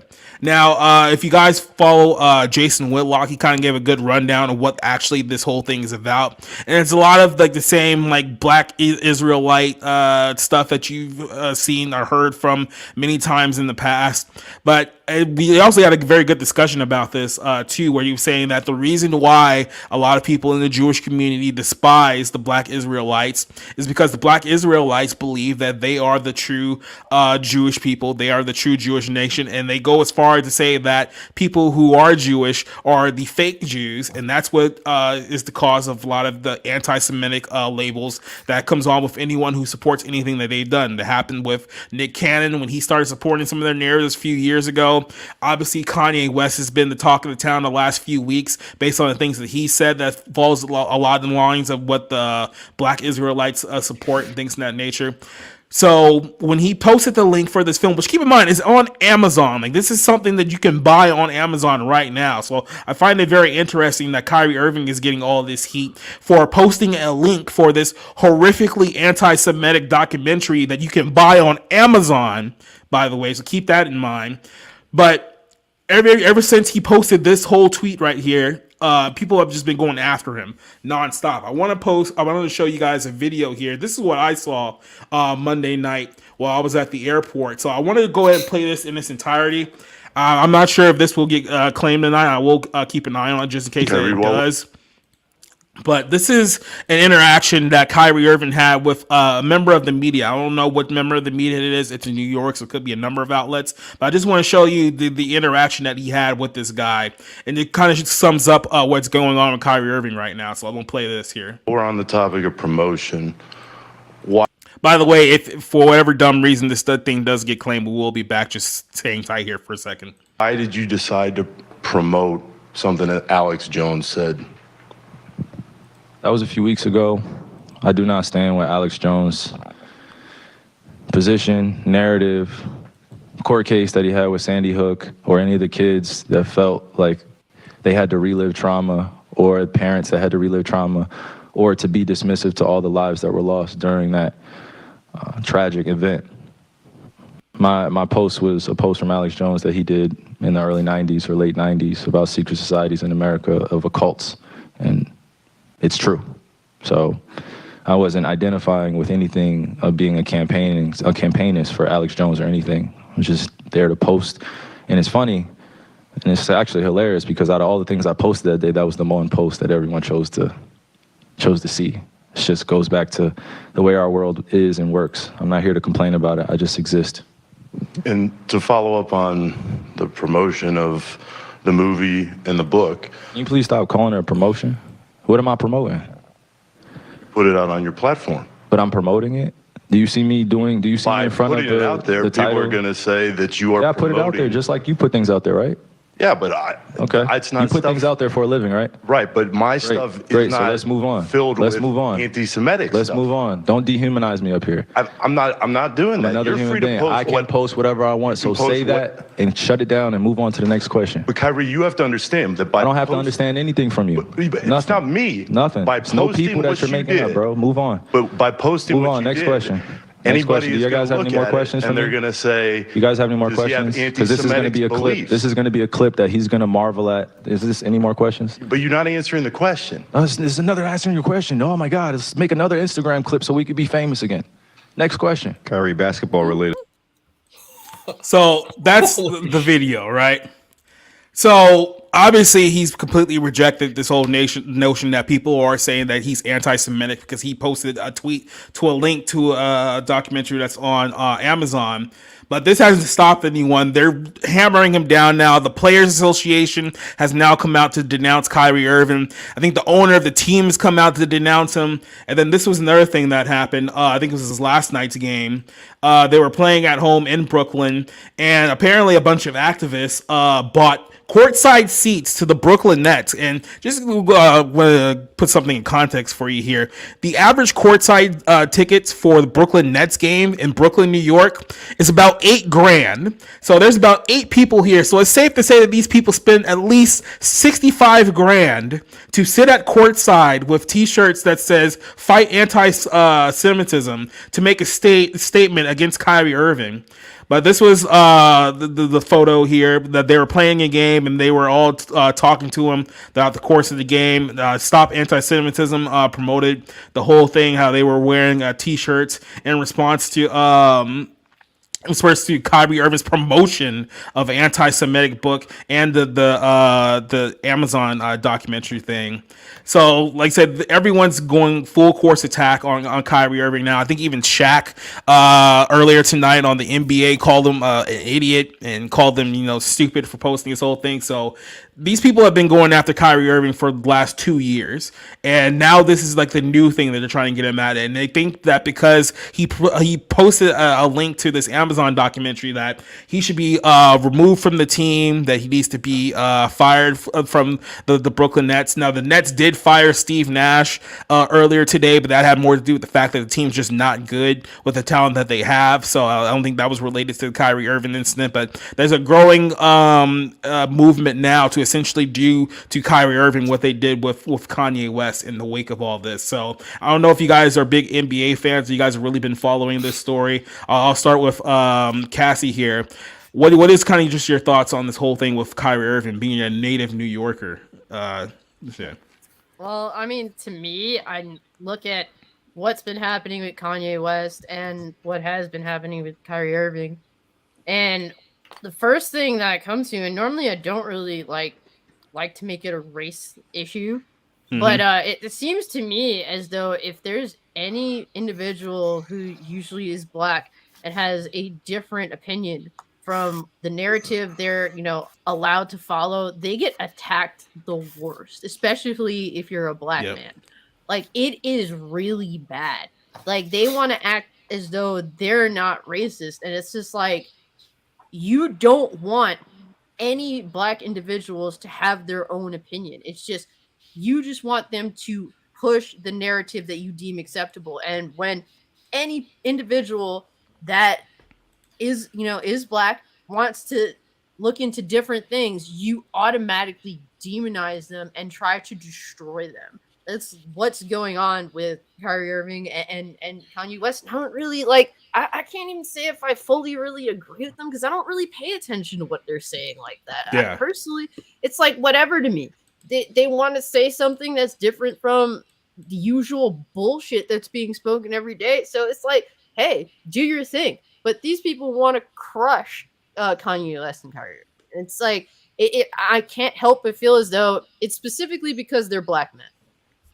I'll say this real quick, then I want Nerdigan's take on this. Is that I mentioned this with Kanye West when we talked about it a couple weeks ago, is that these people use these celebrities for influence, where they'll get these celebrities to promote certain items or promote certain agendas in movements and stuff like that, because they see that, oh, this person has several million people following him on Instagram, so if we promote this on his platform, then everyone's either going to buy into it or whatever the case may be. That's their playbook. So when they see a guy like Kyrie Irving, I don't even know exactly how many followers Kyrie Irving has on social media, but for what in their mind, because they use celebrities for influence, that they think that, well, if he promotes something that we don't approve of, then all these millions of people are going to go flock to whatever it is he's promoting, and then they're going to start thinking the same thing too. Now, Jason Whitlock admitted to this today that, obviously there's a ton of people who don't believe in what the Black Israelites believe, because there's a numerous amount of historical inaccuracies about what exactly they believe throughout the course of just everything from the Bible and things of that nature. We can get onto it all day here, but I think what they fear is that people are just going to watch this documentary and think, oh yeah, I believe that black people are the real Jews now. And that's my mindset because I can't think for myself. They don't possess this thought that, people might just see this and think this is just a complete bunch of bullshit. And this is what Jason Whitlock said. If you watched it 75 minutes, this documentary is terrible. It's like, just because you watch this thing doesn't mean that all of a sudden that you're going to just start hating the Jews, that you're going to go out to New York and start punching people with hats and things of that nature. That's not how it works, but because they use people for influence and they think that you're essentially that stupid that you're just going to watch something and immediately believe it without questioning it whatsoever, because they tell you to believe things without questioning it, that they think, oh God, this basketball player is going to get people to hate the Jews. We need to shut him down and cancel him before he causes too much damage. Nergans, let me ask you a question. Do you think that I'm off base? Do you think that they should be coming down on Kyrie Irving as hard as they are right now? What is kind of your general thoughts on this whole thing? I'm going to say what I said a couple weeks ago in regards to Kanye. First of all, Kanye was making fun of this Black Hebrew Israelites and the whole situation because they don't go after these motherfuckers that are siding with Farrakhan. And Farrakhan is the biggest anti-Semite on the planet, or one of the biggest anti-Semites on the planet. And he promotes this fuckery. Well, a different side of this fuckery, because he is more on the Islamic side of the spectrum. But he's still an anti-Semite nevertheless. But Kanye was just making a point, because there's anti-Semitism all over social media. Like, I've experienced anti-Semitism all my life, but I've never seen the amount of anti-Semitism that I've seen until I got on social media. So, especially from the Black community, when I started working with Tommy Sotomayor, that's when I really saw it. And it's really heartbreaking that it is like that. But with Kyrie, it's just I don't remember seeing this kind of situation happening with Deshaun Jackson. I don't think it was this bad with Nick Cannon, if I remember correctly. But I want to point out that the reaction from Jewish people was different than these mofos. Because with Jews, like with Julian Edelman, for example, I'm going to use that example again. He's reached out to Deshaun Jackson and say, look, I will go to like an African-American history museum with you if, you come with me to like the Holocaust Museum and we can kind of learn and from each other and all that shit. And this, we're talking about someone who got called a kike on the field by Black football players on a regular basis. And he just took it with stride, unfortunately. That's just the world we live in. For over 5,000 years, unfortunately. Just quick. Activists aren't Jews, though. These activists don't give a shit. These aren't New Yorkers. Jews get attacked all the fucking time in New York. They've been getting attacked for decades, like since they came to New York. So, and they're still getting attacked on the streets now. They don't give a fuck. This is just virtue signaling at its finest. Let me just play on something that Spencer mentioned earlier in the chat, that if you know Kyrie Irving long enough, like, this is a guy who's always had, just say, out there kind of like beliefs, things like that. This is a guy who believes in like flat earth and like other like sort of like those fringe like conspiracy theories. But the media never went after him for all those things that he believed back then, because another thing that Kyrie Irving believes, that he's a supporter of like Black Lives Matter. And when he was supporting Black Lives Matter and when he was proposing the idea of, suspending the season or canceling the season after the death of George Floyd, everyone loved Kyrie Irving. They didn't have any problem with anything that he said or anything that he believed up to that point, even though we all knew exactly what he believed up to that point. It wasn't until last year or a couple of years ago when they were really heavily pushing the vaccine, doing the whole take the vaccine or you can't go to your job, you can't go to a movie theater, you can't go to a sporting event, that Kyrie Irving said that, no, I'm not getting the vaccine. I don't believe in your vaccines. And if I have to sit out for an entire season, I will, because I'm not doing it. That everyone turned on him. All of a sudden, he's an idiot. He's a moron. He believed in the things that he believes in. Then all of a sudden, his beliefs became a problem. And now that they've turned on him completely, this whole thing about this one tweet about a link to a documentary that's on Amazon. Keep in mind, Amazon is not getting any heat whatsoever for having this documentary that they're claiming is the most anti-Semitic thing that they've ever seen in their entire life. There's no heat on Jeff Bezos for hosting and platforming this whole thing. They're talking about, well, you're promoting it, you're platforming it. Well, you can buy it on Amazon right now, so where's the heat for Jeff Bezos? There isn't none. They're only going after Kyrie Irving because, like I said, This is a guy that's been a target on his back for the last year. So they're trying to find something, because essentially what happened was that Kyrie Irving won. They don't want to admit that. They don't like that. But Kyrie Irving stuck to his guns. He did not fold. He did not say, okay, I'm just going to go ahead and get the vaccine so I can play basketball. He said, no, I'm not going to do it. And then what happened? He waited a year, and then they ended up removing all the sanctions. So he stuck to his guns and won. And they don't like that. They're still bitter from that L that they took. So now they're trying to find some other angle by saying, oh, he's an anti-Semite. He hates the Jewish people now, even though he's repeatedly said that he is not anti-Semitic. He doesn't hate Jews. He's not even said any of the things that Kanye West have said over the last few weeks. He hasn't promoted any kind of thing saying that, hey, Jews control Hollywood in the music industry. And he's said nothing about that. He's distanced himself from all these fringe movements, but they're still attacking them because they still can't deal with the fact that he stood by his beliefs and that he won, and they can't handle the fact that one guy got over on them. So this is what it feels like to me watching this story, that they're trying to find some other way to get back at him. They couldn't get to him with the vax stuff, so now they're coming at him with the anti-Jewish stuff. Anyone else has any thoughts on this one and kind of the way this thing planned out before we move on? I do want to mention this before we move on to a different topic, because there's something going on with the Texans. Because Brandon Cooks tweeted this out earlier. He and this is something that we should all keep an eye on. Yeah, and it's a good quote too. He said, "Don't take a man's kindness for granted. Covered for the lies for too long. Those days are done. Crossed the line with playing with my career. And remember, the Texans pulled some fuckery with Deshaun Watson before all the bitches came out." And did all those accusations. The Texans were really fucking with Watson's career. Whoa. I'm not surprised that something's going down with Cook. So Yeah. Well, I don't have much to offer because first I thought it was pronounced Kyrie, like the chant Kyrie eleison that you hear at church. No, So that was shows just how you. much. Yeah, that's how much I know about all Jacob's about these people. got his boomer face on. Yeah. Yep.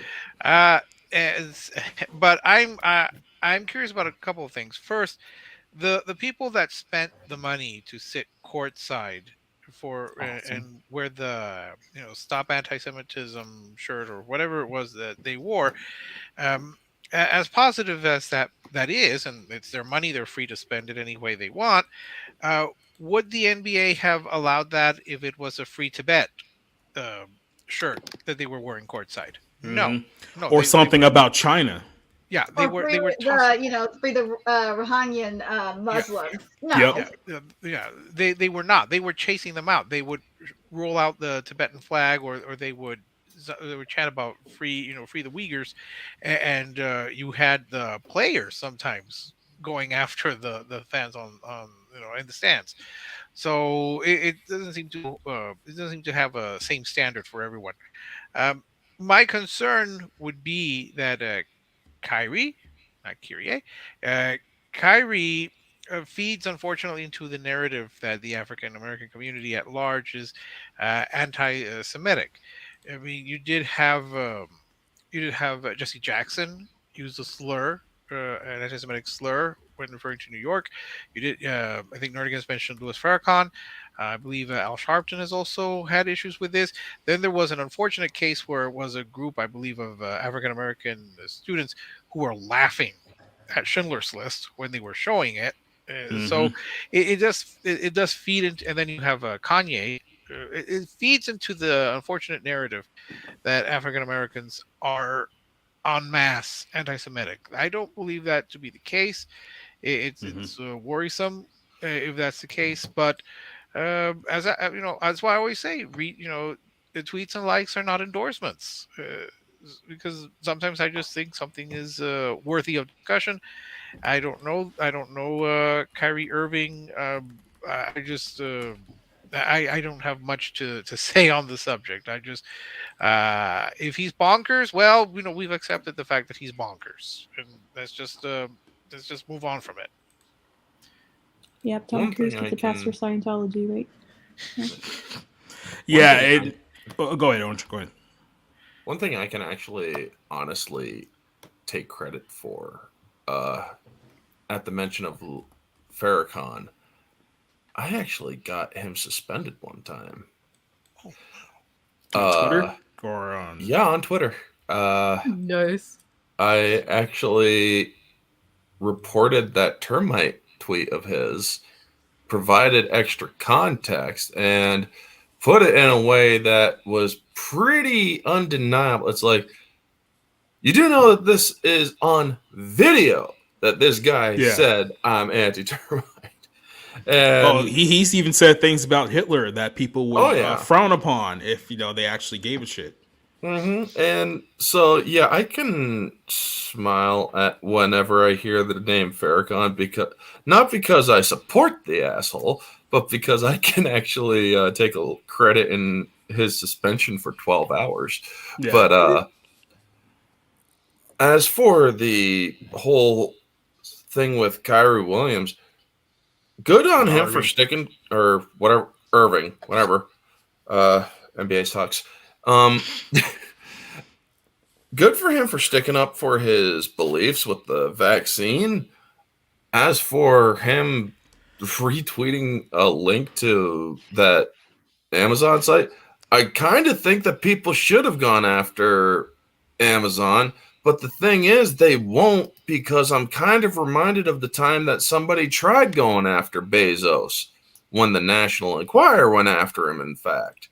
When they're like, well, we're going to release pictures of your junk unless you pay us $60 million. He freaking dropped trowel right there and said, bring it. I'm filthy rich. I don't care.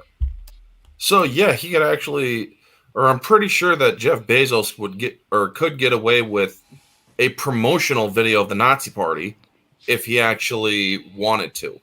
Yeah. I mean, he pretty much did with The Boys season 2. Yeah, you're not wrong there. But like here's the other thing too. We mentioned Farrakhan a couple of times, and this is where I say that this thing is very disingenuous. Is because Farrakhan has been a figure that's been associated with like a lot of like black hip hop artists and things that is for a very, very long time. Like this isn't like something that new that just came up in the last few years. We're talking about decades here, and the media has kind of always known about it. And even with like Farrakhan itself, because Farrakhan, unless someone's like specifically like citing like I guess like you say left wing examples of kind of like anti-Semitism, Farrakhan doesn't really get demonized as much as you think that he should. It's like they demonize people like I said, like Kanye West and Donald Trump and other figures far more than they demonize Louis Farrakhan. It's almost like you have to be forced to bring up some of the things that he has said over the years in order for them to really go after him. So this has been something that's been known for many, many years, but I feel like the reason why they've kind of turned a blind eye to it is because if they really truly did come after Farrakhan the way they probably should, they know that doing that would, I guess, alienate a lot of their black support. And at the end of the day, they want to try to play this game where they keep as much black support as they possibly can while treading the lines of turning the blind eye to some of the things that may be viewed as anti-Semitic or anti-gay or some of the other problematic beliefs that come with that community as well. And I know we're not going to talk about this in detail, but there was the whole story about earlier today, one of the Migos got gunned down in Houston, I think like late last night, and there's been talks about hip hop becoming this culture of death, right? All right, all of these rappers, especially over the last few years, like it was a big story when Tupac got gunned down. It was a big story when Biggie got gunned down. Now it's happening to like every 2 weeks you hear about a rapper that you never heard of before getting gunned down in the streets of whatever local like community that he's a part of, and it's happening frequently now to a point where you can't even ignore it. So it's like, when is someone going to talk about the problems that are coming in with this community here?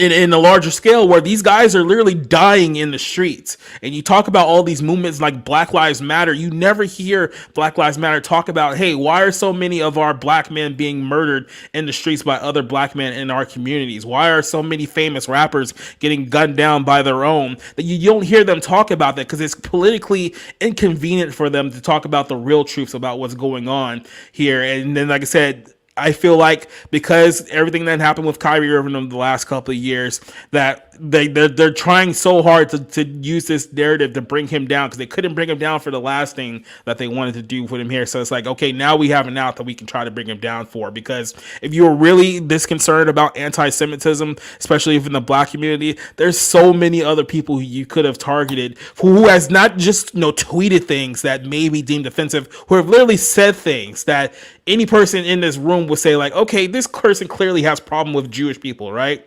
But they don't do that, because they try to keep one foot in and one foot out of, well, we could go after this person, but we don't want to upset the black too much because we have control over their voting power. So we'll let a lot of this stuff slide till it's convenient for us to attack it, right? So it's easy for them to come down against Kanye West because he supports Trump. It's easy for them to come at Kyrie Irving because he's against the vaccine.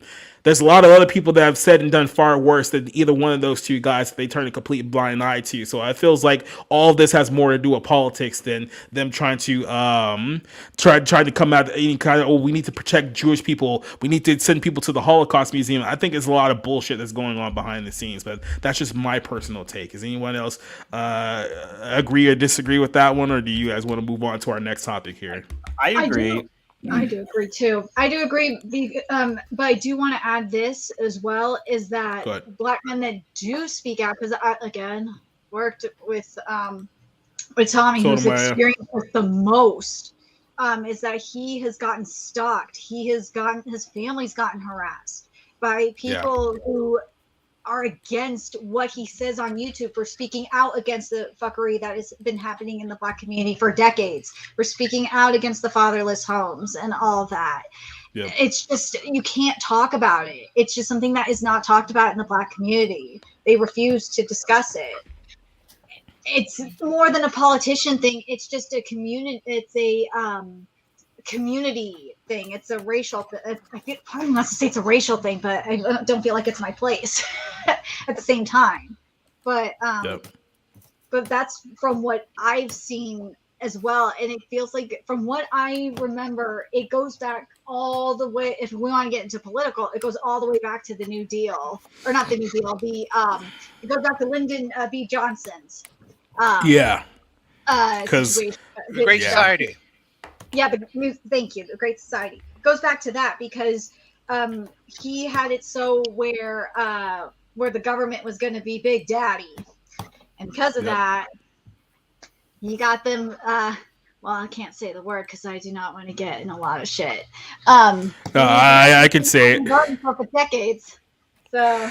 Yeah, exactly. There was an old quote associated with LBJ where he said that he would have a certain group of people voting Democrat for 200 years. And all I can say is we're a quarter of the way there, and he hasn't been proven wrong since. So, yeah, I mean, that's pretty much the story there. I mean, they're definitely not letting off the gas on attacking Kyrie Irving right now. So hopefully he stands strong. Oh, go ahead, Johnson. Yeah, I will say, if anybody would like to research into the Black Hebrew Israelites, there's a YouTuber named Vocab Alone, has a lot of good insight, and he wrote a book about it. And that might be a good starting. Like, I know, like, he tweeted out something that the documentary is like a bunch of bull, but if you wanted to like actually study it and talk about it, I recommend his stuff. So, yep. I do think it's just really weird that the news journalists, like, they were not really talking about his sports stuff because it's supposed to be a sports thing. And I think this is probably just the tragedy of social media again, where you're mixing the political and the religious and the social with something just for controversy, just for headlines. And well, I do think it is a power flex too. Well, that's why when Pete said that, like, I know a lot of journalists, he knows that a lot of journalists would love to not be on Twitter anymore. It's like, yeah, because I think they would probably like to actually do their job instead of trying to seek out, clout and clicks and all that. Yeah, the clickbait. Yeah. I would really quickly argue that with basketball, it seems to be perhaps the most overtly political of all the sports. You have all the coaches genuflecting to China and going off about the racism, the sexism, whatever it is that they're talking about, and how so they seem to be the most overtly political. It wouldn't surprise me that they talked to Kyrie Irving about whatever, or he tweeted out in respect. I don't think a lot of people go into other sports. I mean, honestly, I don't know what political positions anyone on the Dallas Stars or the Golden Knights have, and I really don't know which way a lot of baseball players vote, except maybe was it Gabe Kapler? That's Yeah. his name. Who was? Yeah, I know which way he votes because he's one of the very few openly liberal people in baseball. I'm sure there are openly liberal people in baseball. I'm sure there are openly conservative people in baseball, but it seems that basketball in particular seems to attract the most politically active. I mean, remember, the NBA is the one that I think they did away with the term owners because it somehow suggested slavery, and so now they Mhm. have to be. I don't know what the whatever you would call an owner is called now, Yeah. but that's the way they think. So it's not a surprise Irving got asked about things like this. Oh, Well, just just something I remembered. I have to mention this because basketball is going to probably get more political. I saw something recently that there might be transgender women entering the NBA. There's talks about it. After the All whole I Yeah, have Brittany to watch Griner them say get thing, I is think they smoked should on. stop doing politics. Honestly, sorry. I well, think I they will should say, stop doing politics after Brittany Griner. yeah. yeah, they haven't had a lot of luck there. Um, Although they She's probably got the got a lot more 9-year contract coverage. with Russia. Unpaid. Yeah, they probably got a lot more coverage since she got imprisoned. Yeah, I mean, honestly, it's gonna sound bad, but the Brittany Griner situation is probably the best thing that happened to the NBA because who else will be talking about him that much if she not gotten arrested? Yeah. Oh, well, I think this whole thing too is kind of, like I said earlier, like a power flex on some level. Because I would really like to know at what point can't you criticize something. I mean, like, I think there are some religious movements, that should be questioned about certain practices for no other reason than the Church of Satan is a thing, apparently. Man, it's growing And, apparently too. well, um, we're in the last days. There's going to be a big fall anyway. So, Yeah. but Did you hear about that giant rock that almost hit us? No, that would have been great, but well, and continue. this is kind of like a Rorschach moment for some people too. It's Yikes. never compromise even in the face of Armageddon. So, but I Well, mean, like, who are you not allowed to criticize, and how much can you question before people start to start banning stuff because they're uncomfortable? I had kind of a small run-in with the Black Israelites. I think that's who they were when I was in New York, and I was genuinely puzzled as to who these people were and why they were kind of yelling at me. And I mean, it got to the point where, Clearly where looked like a white devil. That's probably why. I'm hardly either. But it puzzled me as to why they were going on the way they were, and I think the Black Israelites were also involved in some way with the whole Covington issue. Oh yeah, Where they were. Yes. they started Yeah, the they were the group that started arguing with the kids in the first place, and then the Native American guy was the one that kind of came in the middle, but that was the part of the conflict that the media ran with. They completely disregarded what actually led to that whole thing to begin with. But yeah, they were involved. So there People you go. still That's like to use him as a Native American example in memes of, oh, you're complaining that there's too many immigrants. Maybe you should get out too. That whole meme Yeah. of that. They use him. It's like, he went AWOL in the military. These people as an example. These people are so psychotic. They went after a 17-year-old kid who literally did nothing but stand there and look at a guy who was beating a drum in his face. Yeah. And for some reason, they went after the kid. So that just goes to show you how loony these people are. Well, the reason they went after him was probably because he went to a pro-life rally. He apparently seemed to support then President Trump, and he was a young white cis, I'm assuming straight male, allegedly He's harassing Catholic. White devil. Is that what you were saying? no, He was allegedly harassing this old, kind Native American. So again, when that happened, I said I'm not going to comment on it because I don't know enough. But everyone was rushing to judgment, and the end result. I mean, when I first saw it, it was like the kid's just standing there. What are you guys so angry about? Like he didn't like yell at him or curse at him or spit on him. He's literally just standing there. It's His not crime like was he that slapped. he had a great smile. Yeah. It's not like he slapped someone for making a GI Jane joke. Okay, Yeah, because no, who would do something like that? But perish the thought. I'm telling you All that right. right now, these people are so unhinged. They think trap is a slur, and it's moving up to femboy. And I swear to God, these people are extremely homophobic. It is insane. well, while we're talking about femboys, I guess we can move over to our favorite form of entertainment, which is Disney. Let me ask you guys a question: is Disney too rich to go rogue and get broke? Because apparently they seem to think that they are. This was a recent interview with Bob Chapek, the CEO of Disney. He's had a great year. So the whole thing was earlier this year, he said that he was going to refuse to get involved in the whole Florida debate thing. That, hey, look, we're an entertainment company. We're not going to get involved in that. And the LGBTQ lobby within his own company lost their shit, saying that, no, you're not allowed to stay neutral. You have to be on our side. So in the course of doing that, they went full groomer, full whole bunch of other things that are going on within their own ranks.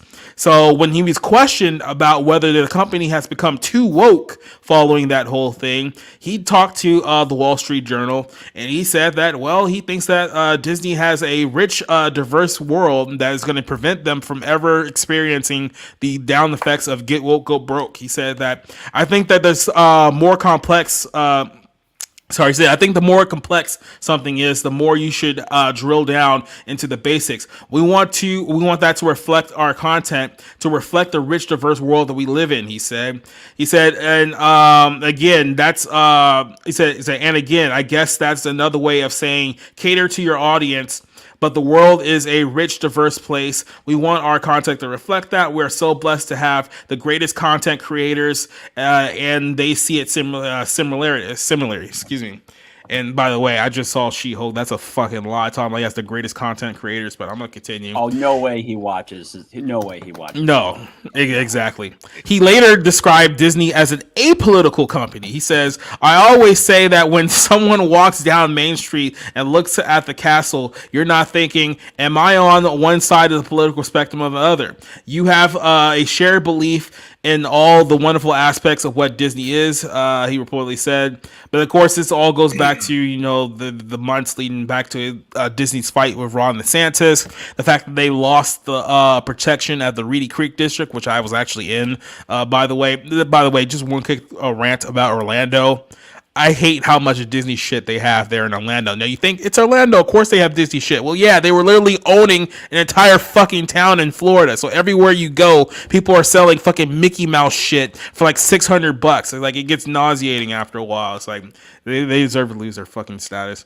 He says, Chapek then says that you needed me to be a stronger ally in your fight for equal rights, and I let you down. I am sorry. That was a memo to his staffers who complained that they were initially going to not take a political stance, and now he's trying to claim that, hey, we're an apolitical company. We don't take stances. Well, you tried not to take a stance, and then you got shit on by your own people within your own company. Now, this actually brings up a good discussion here, though, is Disney essentially too big to get woke or go broke? You look at everything they own, the theme parks, ESPN, all the streaming services, ESPN Plus, Disney Plus, Hulu. They have so many properties on their hand. They're pretty much the second largest media company as far as market share, next to NBC Universal. That's how big of a company they are right now. Is there a point where people are just going to get fed up with Disney? I mean, is there any foreseeable future where all of this stuff is eventually going to come back and bite them in the ass? Or do people love Star Wars too much to ever move away from it? Do they love Marvel movies too much that they can't get away from it? Are there too many 30-year-old, 40-year-old adults out there going to Disneyland by themselves with no kids? Are they too big to fail at this point? Let me start with Pete here. Do you think that Disney's too big to fail, or do you think that they're being just a little too cocky about this whole thing? The poem Ozymandias. That's what comes to mind when I think of Disney. Mm-hmm. Yeah, they are. No, they are not. No one is ever too big to fail. Disney, in fact, has the opposite problem. They're so big, it makes their failure more likely. Chapek, the story of Chapek is a sad tragedy of a man that knew better and failed to follow through on his principles. But it wasn't him that put Disney in this position. It was Bob Iger. And Bob Iger's, his secret as CEO of Disney was he would spend like a drunken sailor. And that put Disney in a situation where they had to take on all these debts, control all these properties. And it's not just like it's not like when you grab Marvel and Star Wars, you're just grabbing, the cost to run them. You also have to the manpower. You have to be able to strategize it. Even before Bob Iger, Disney has struggled with this for many decades where they're just too big. They're too spread out and they're trying to control too many things at once. And it's hard to really make things happen. Yeah. And so the company is in a perilous position. The one good thing I think I heard from the interview with Wall Street Journal, Chapek said that we're not going to be buying any more properties. Except I don't totally believe him. Disney just spent a whole lot getting the rights to Doctor Who and helping to invest in the new venture there with Russell T Davies. Yeah. Chapek in the interview, he said, when the guy asks him about what happened in Florida, and so he basically sides with the employees. This is someone that knows better. Chapek famously is a bean counter, but that only works if you are allowed to count the beans. And if you say, oh, you can count all the beans except those ones over there. You're not even allowed to look at them. Well, how is he supposed to do his job? How is he supposed to make anything happen? And so it's like you get Chapek, who is a bean counter, and you don't even get the benefit of that, but you still get all the negatives. So everyone hates him because he's made all these cuts in animation, in the parks. If you follow park channels like Clownfish TV, it's dreadful. And I just feel like, no, is Disney too big not to fail?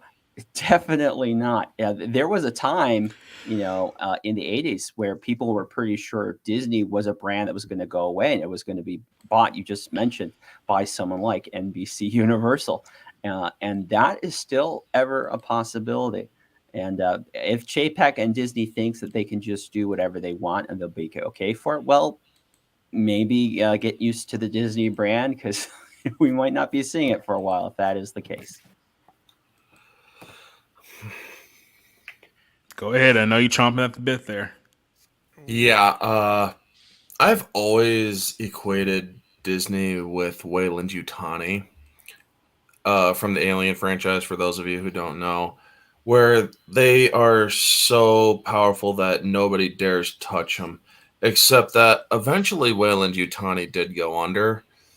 And also, they're in debt currently, Disney, if I remember correctly.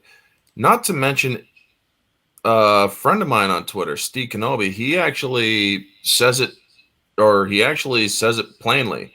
If people were to stop paying money or stop going to all the theater movies, yes, it would suck for the theaters, but if people were to actually stop paying to pay for these movies at the theaters from Disney, from Fox, from the MCU, if you stop putting your money towards these things, if you actually stop watching this shit on Disney Plus, if you stop doing all of that, guess what? In a couple months, they'll feel it. They would actually feel it after 2 months because they are literally losing billions of dollars in revenue.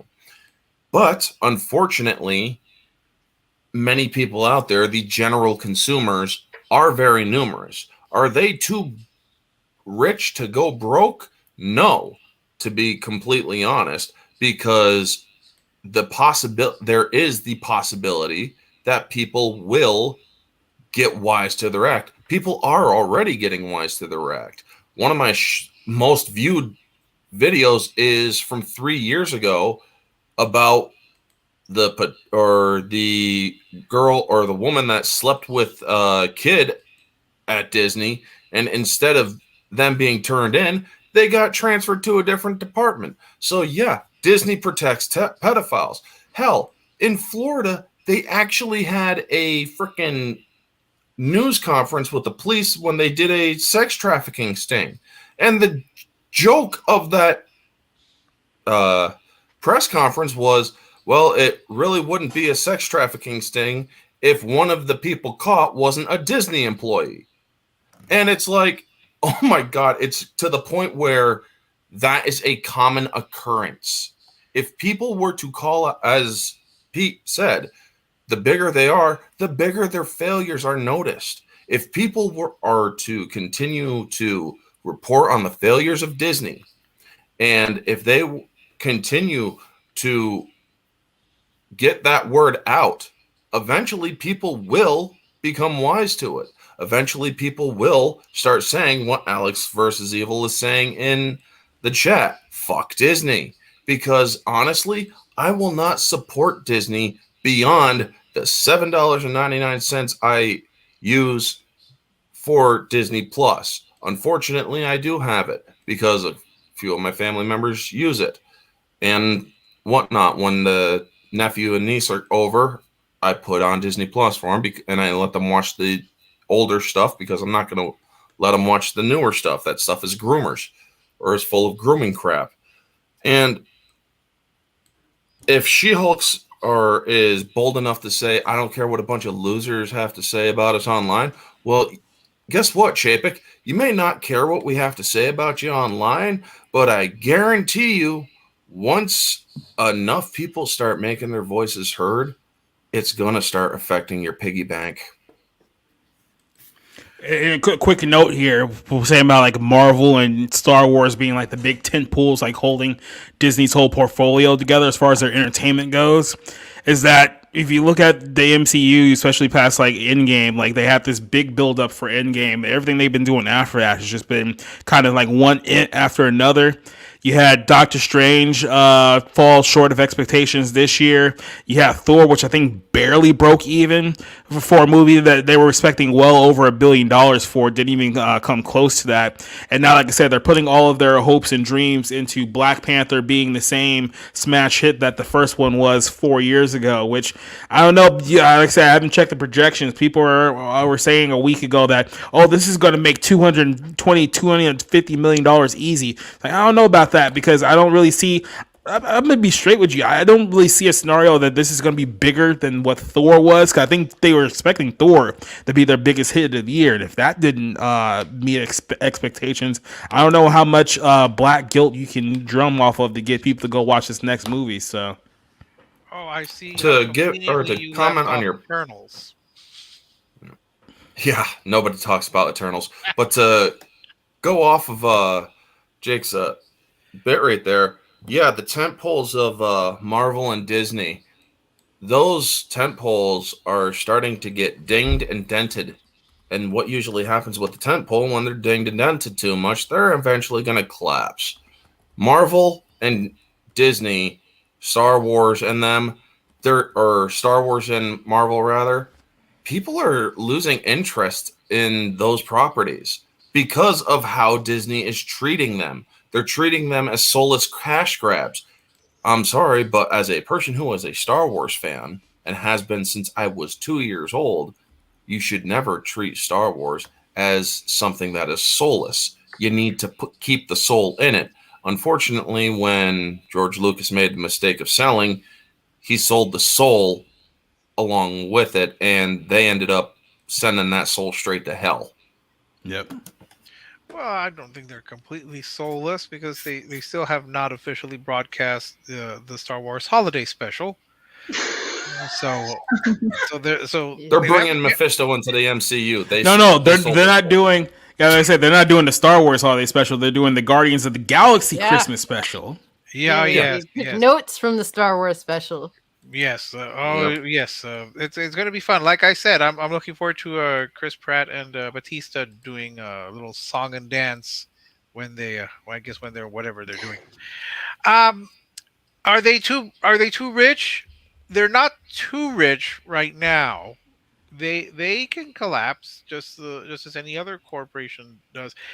I'm always amazed though that Walt Disney, in his brilliance, essentially got himself a fiefdom. You know, he negotiated to get this very sweet deal for, was it Reedy Creek? He had his own private, de facto private state within the state, and you know everything was working fine until this individual, I forgot his name. Was it Chap? Whatever his Yeah, name is? Chapek, Bob Chapek. Yeah, Chapek decided to kowtow to a very loud but small group of employees who decided that yes, we are going to speak up and speak out for you against this legislation, which really didn't even involve Disney. What was the end result of that needless fight? They lost that special privilege, and now I believe they also might lose the copyright to Mickey Mouse. So if you thought there was a lot of stuff in Florida for Mickey Mouse now, imagine once they permanently lose that copyright. So it was a foolish fight. They didn't need to do it. They could Chapek could have just said, thank you for your views, but we're staying out of it. Disney made itself political. And I'm always amazed whenever people or corporations take political stances, and then they're shocked when people actually go up against them and say, "All right, then I'll take my business elsewhere." They shouldn't have gotten into this fight, and they're facing greater issues. Star Wars and the MCU. Well, Jacob, I think you know that our mutual friend is still hopelessly addicted to those things, despite being a true and pure conservative. He will continue to go see these things and cry and have these cathartic emotions over all these incidents. So that he sees in the world's longest and most expensive soap opera. So he's going to keep going, and he's still going to ignore whatever Disney does. He's going to go against his own claimed principles to feed his addiction. And I'm sure that there are many people who are probably going to keep going to the Star Wars and the MCU, so that they could keep getting their fix. It's going to be diminishing returns because after Endgame, I think a lot of people just lost a lot of interest. I think that was for them. It was the highlight, the end game, the end point. They're not going to be as invested to keep up with all these other characters, some of whom they've never met and they never know. So they're not going to get. Same with Star Wars. They're bleeding that property dry with all of these series and shows, and then injecting their own views or allowing the writers and the producers to inject their own views when it's not necessary. There's a reason why the 1940 Pinocchio is still going to be seen, and the 2022 Pinocchio, which bizarrely has Tom Hanks trying to sing, that's why it's not going to be as remembered or as fond or watched. I don't think that all these live action remakes that they've been doing are going to stand the test of time as these other films, the animated films, are going to. They have stood the test of time. People are still going to watch the original animated Dumbo or Jungle Book or Beauty and the Beast. They're not going to be watching their live action remakes. Not, I mean, forget the fact that in Beauty and the Beast you now have apparently a gay Boo, which I really don't think he was. They're just not as good as the originals. Who's going to watch the Will Smith Aladdin versus the animated Aladdin? They're doing this to themselves for no purpose. So to answer your question, they are not too rich to go broke. They are headed in that direction. They probably could still pull themselves back, but that's going to require someone who's decided to learn their lesson after they lost that very sweet deal that they had in Florida, and try to repair some of the damage instead of just kind of forcing their way to being more woke. They'll eventually break. I do have to say on this too, because you have to think about the global market, because you got parks around the world, and then Japan is a different beast because you have them breaking into the new streaming market, because that's the new frontier is the Asian streaming market, and that's including anime, and Disney has had manga for a very long time, going like as far back as at least like there's been Kingdom Hearts, and there's been Disney Princess manga and all that. But the latest one that just wrapped up its first part, which was really good was based off the mobile game Twisted Wonderland, and it's by the mangaka of Black Butler, and it is beautiful, and it is sold really well in Japan. So Disney is not short on money there. But the other thing you got to look at is the toy market, because you got beautiful figurines coming out of Japan. You got the doll market, where you have hardcore doll collectors getting dolls from Japan, as well as the Disney store as well, and they go for a pretty penny. Some of them as high as like at least I want to say like $250 from the Disney store, and they're of course in limited amounts, and they they will do whatever they need to do. These people are crazy. These adult collectors, they will do what they need to do to get their dolls. So they're not. Disney's not going to lose. They'll lose money, and they will go broke. Maybe go broke. I think the big tail will be their theme parks, because I think someone had mentioned earlier, I forget exactly who it was in the chat, but they mentioned that Disney gets the overwhelming majority of their revenue from their theme parks all around the world. So the one in Florida, California, and then other locations throughout the world as well. Paris. So it will be, if you really want to hurt Disney, it would have to be at the theme park more than it would be at the box office.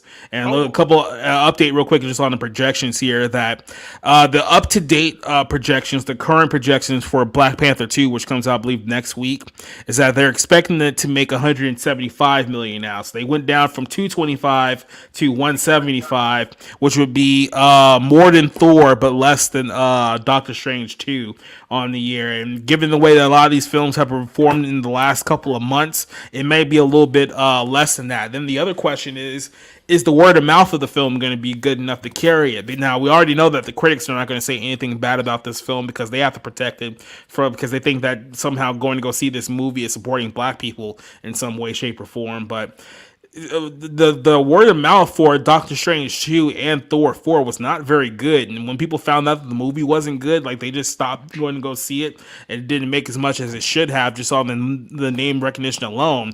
If this movie isn't good, and I haven't seen anything so far that suggests that this movie's going to be great, I mean, they can end up falling into the same pattern. And if this one does somewhere below where Thor did, or even next to where Thor did, they have to start looking at the fact that are people just finally getting sick and tired of these fucking Marvel movies that you guys are relying on, that people are just going to go see it just because it's a Marvel movie? Because I think people have kind of slowly but surely began to tap out of this whole thing moving forward here. But I want to move on to our final topic here. Oh yeah, Rick, go ahead and make a point. Real quick, I know that in Shanghai Disneyland, the guests were held there against their will because they wanted zero COVID policy. So that's not going to go over well.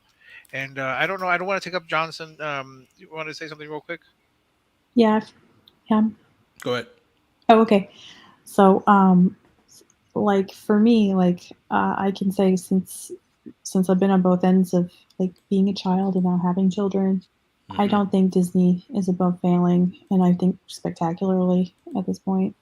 You know, I mean, my kids don't like watch as much TV as I did as a kid, and you know, part of that is because I've seen what's coming down the sludge pipeline here, and it's like, yeah we're not going to watch that.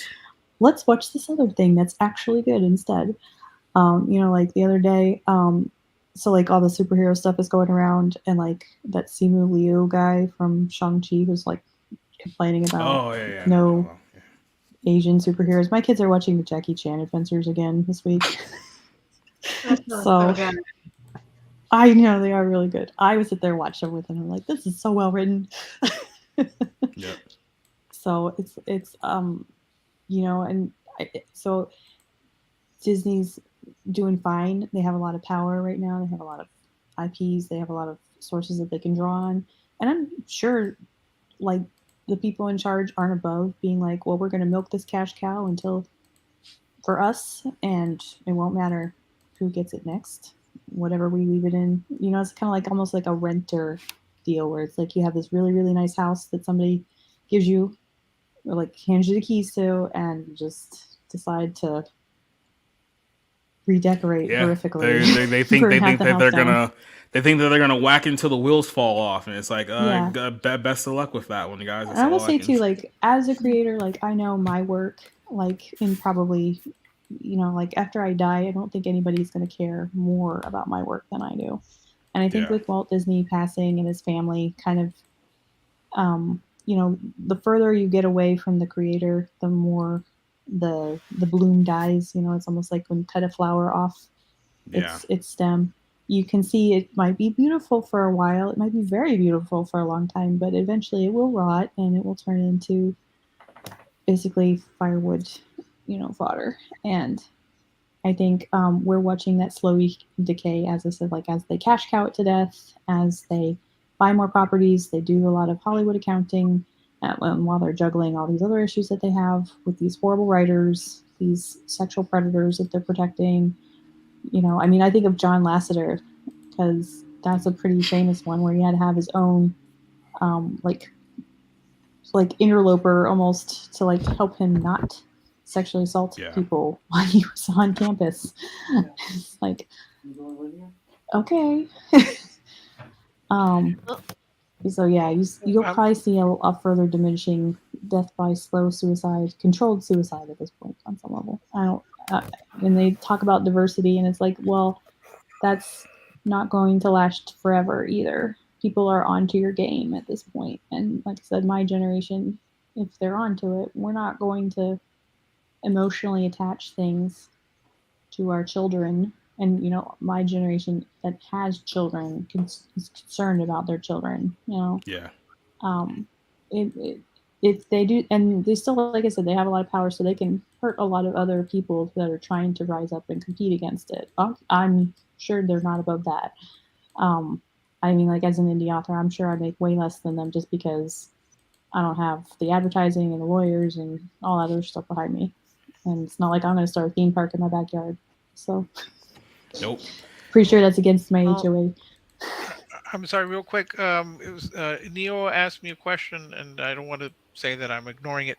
I would just say that video games are, I think, slightly different in that I don't think there are fewer people who know about the Dead Space. I'd never heard of it. Resident Evil, I've only known because of the movies. More proper Disney properties like Dumbo and the Snow White, all those I think are more well known. So remaking them, especially if you're going to recast them to fit modern sensibilities, I think those would be harder to embrace. I hope that answers your question. Yeah. For me personally, I have a little bit of an opposing opinion on this. Is Disney too big to fail? I think that they can fail, but given the fact that they're a monopoly that the government protects, given that they do have immense social influence on pretty much everywhere, given the fact that they do have enough power to crush competitors, I think that it would be extremely hard to honestly bring down Disney. And I do try to avoid engaging in anything that they put out in modern day, but unfortunately, we just have a lot of people that just won't wake up to the realities of the fucked up game that Disney's trying to play. And just because, oh well, they have my favorite superhero here, so I have to support them. I'm going to completely ignore all the weird shit that's going on here just because Spider-Man's getting a new movie. It's just like they could fuck all this shit up with Star Wars, but guess what? They'll tout some bullshit out there that'll save their ass because they do have a lot of social power. They do have a lot of things under their belt. And worst case scenario, when their live action whatever fails, they just go back to their original thing and push that, or they'll just buy a new property to inevitably fuck up, but have enough advertisement to sucker enough people to get into. Unfortunately, I just think that our society, we don't care very much. We just want simple-minded things, and it's concerning to me in the grand scheme of things because I think Disney feels as though whether they do have this power, not that they can literally craft how you think. That's how much power they think that you have. And to some people, they literally will fall for it.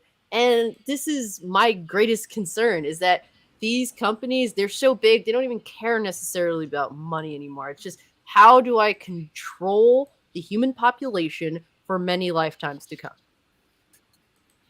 Yep.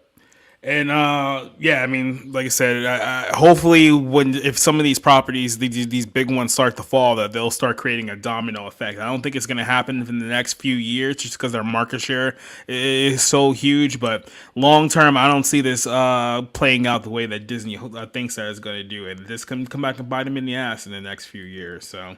I do want to go ahead and move on to our closer here. This is our last story of the night. This is also something that I picked up on my way back from Orlando. This is a story of Henry Cavill, who is now no longer a part of Netflix's The Witcher. Now, I'm kind of surprised he stayed on the show as long as he did. I'm not a fan of, obviously, Netflix content.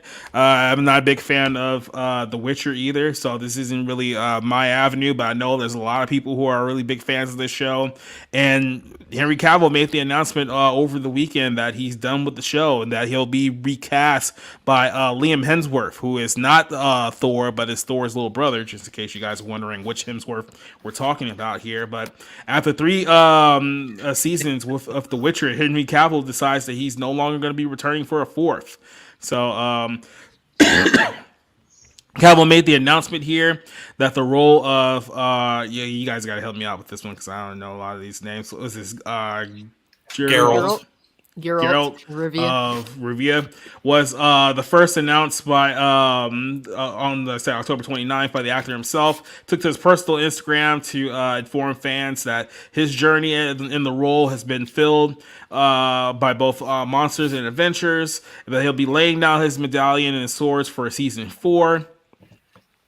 Now he says that rather than this being the end, said Liam Hemsworth is going to be taking over the role. He says, as with one of the greatest literary characters, I pass the torch of relevance for the time that I've spent embodying the character and his enthusiasm. To see Liam take it and take this most fascinating and nuanced of men, Cavill said, wishing the Hunger Games stars the best of luck in the role. Liam is good, sir. This character has such a wonderful depth to him. Enjoy diving in and seeing what you can find. There's been a couple of, I guess you could say, rumors behind the scenes about what exactly led to Henry Cavill leaving this project. He says that, let me actually find the exact quote here, if it's in the article.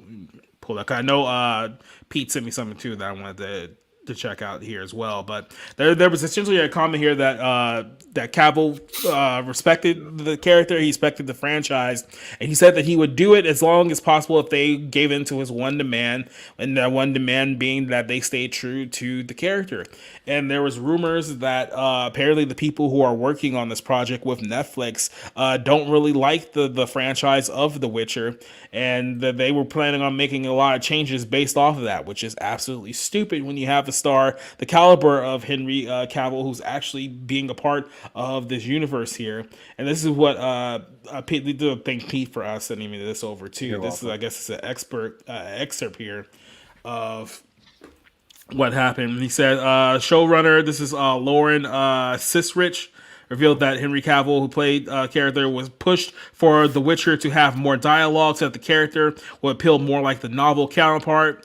He says that a lot of notes were sent to me about Geralt's, is that what I'm saying? Geralt's dialogue, that he could first of all say more. And then she explained that how she reflected on the first season portrayed The Witcher. Everyone came out of the season 1 laughing and loving his fuming, but Henry saying that when you read the books and spend a lot of time in his head, how can we put that on the page?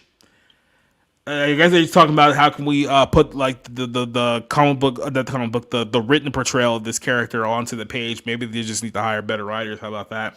The toughest part for me was finding that balance between the showrunner's vision and my love for the books. Trying to bring the character's to the showrunner's vision is treading a fine line there. It's the showrunner story. It's an adaptation. It's tricky a bit for me finding the character from the books placed within that that within that and being able to serve both as much as that I could. So the things that I pushed for, it was not necessarily just more dialogue. It was bringing more of the book accurate character to the screen, because I'm sure, as you know, Geralt is a amateur philosopher. He's an intellectual. He's wise. He's thoughtful, and yes, he's at time morose, morbid, and snarky. But that's important for me to have a character be three-dimensional. It's tricky to do so, as I was saying earlier, but that's been a certain vision that there's a certain set storyline and plot. And if so, if it was about me trying to find the character's place within all of that, all I ask is a request were along those lines of being faithful for the source material. So it seems like the reason why Henry Cavill essentially left this project was because he didn't feel like the showrunners were really truly being faithful to the character that he was portraying. And then when it made clear to him that they were going to move in the direction that he didn't want to go to, it's like, well, there's really no point in me being a part of this anymore. I can just go back to being Superman again in DC for more money. So like I said, I'm not a big fan of this show. I know the character, like I'm aware of like kind of like the universe that it's in. It's just not kind of my thing. So I don't know how many of you guys were a fan of the show. Obviously you guys can lead this one more than I can, but what are your thoughts on Henry Cavill saying by adios to Netflix? I do want to mention this, that Culture Crate did a poll on their Twitter with over 200,000 votes, and 80% said they were not going to watch The Witcher without Henry Cavill. Yeah. I mean, when you're like 4 seasons in and you replace the main character, that's kind of a big change to for a lot of people who have invested their time to be like, oh yeah, no, I'm gonna continue watching this now. This is kind of the segment I've been excited to talk about all night, because I'm such a fan of I'm such a fan of the Sapkowski books. They're just some of my very favorite fantasy novels, and even better than novels are the short stories that kind of started it all. Fantastic writer, really great books. Of course, the game adaptations are amazing. It's impressive that they were able to push Cavill off this project. I would like to think that if I had been born a Chad, I'd be a lot like Henry Cavill, because he is really into nerdy stuff. He's into gaming. He's into doing Warhammer figurines. He's into putting together top gaming rigs. He's doing things like overclocking. I mean, he's a cool guy. And he is someone that seems to come to these projects. He really cares about what's happening. Now, look, I wasn't a huge fan of a Superman. I don't really even care for Enola Holmes. But I have a lot of respect for his dedication to his craft. And the reason why I shared that was it gives you a sense that Cavill was really dedicated to what was happening there, that he actually cared. And he wasn't asking for a lot. He says, okay, you're basically saying, I understand this has to be a show adaptation. It doesn't have to be 100%. It was like, can we even go 50? I'm like, can we go at all? And it's and the sense you get from it, like the comment that kind of got this snowball rolling, which Bounding covered last week, was the new X-Men 97 showrunner made this comment that he had worked in previous writers' rooms, including The Witcher, where many of the people on staff disliked or hated the materials it was based upon. That is a heck of a statement. Witcher was really big money at the time, still is. The first season, it had its issues, but a lot of it worked. That's mostly to do with Henry Cavill.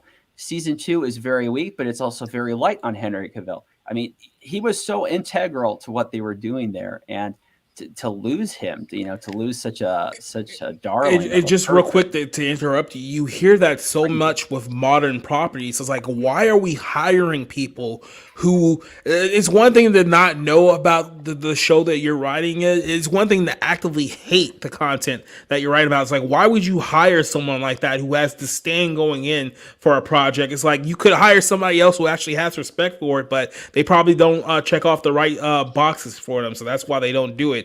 And you get subpar crap, which is what Netflix has been doing for so many years. Look at Resident Evil, look at Cowboy Bebop, all the other Netflix adaptations. This is why I don't generally watch stuff that they produce, but go ahead.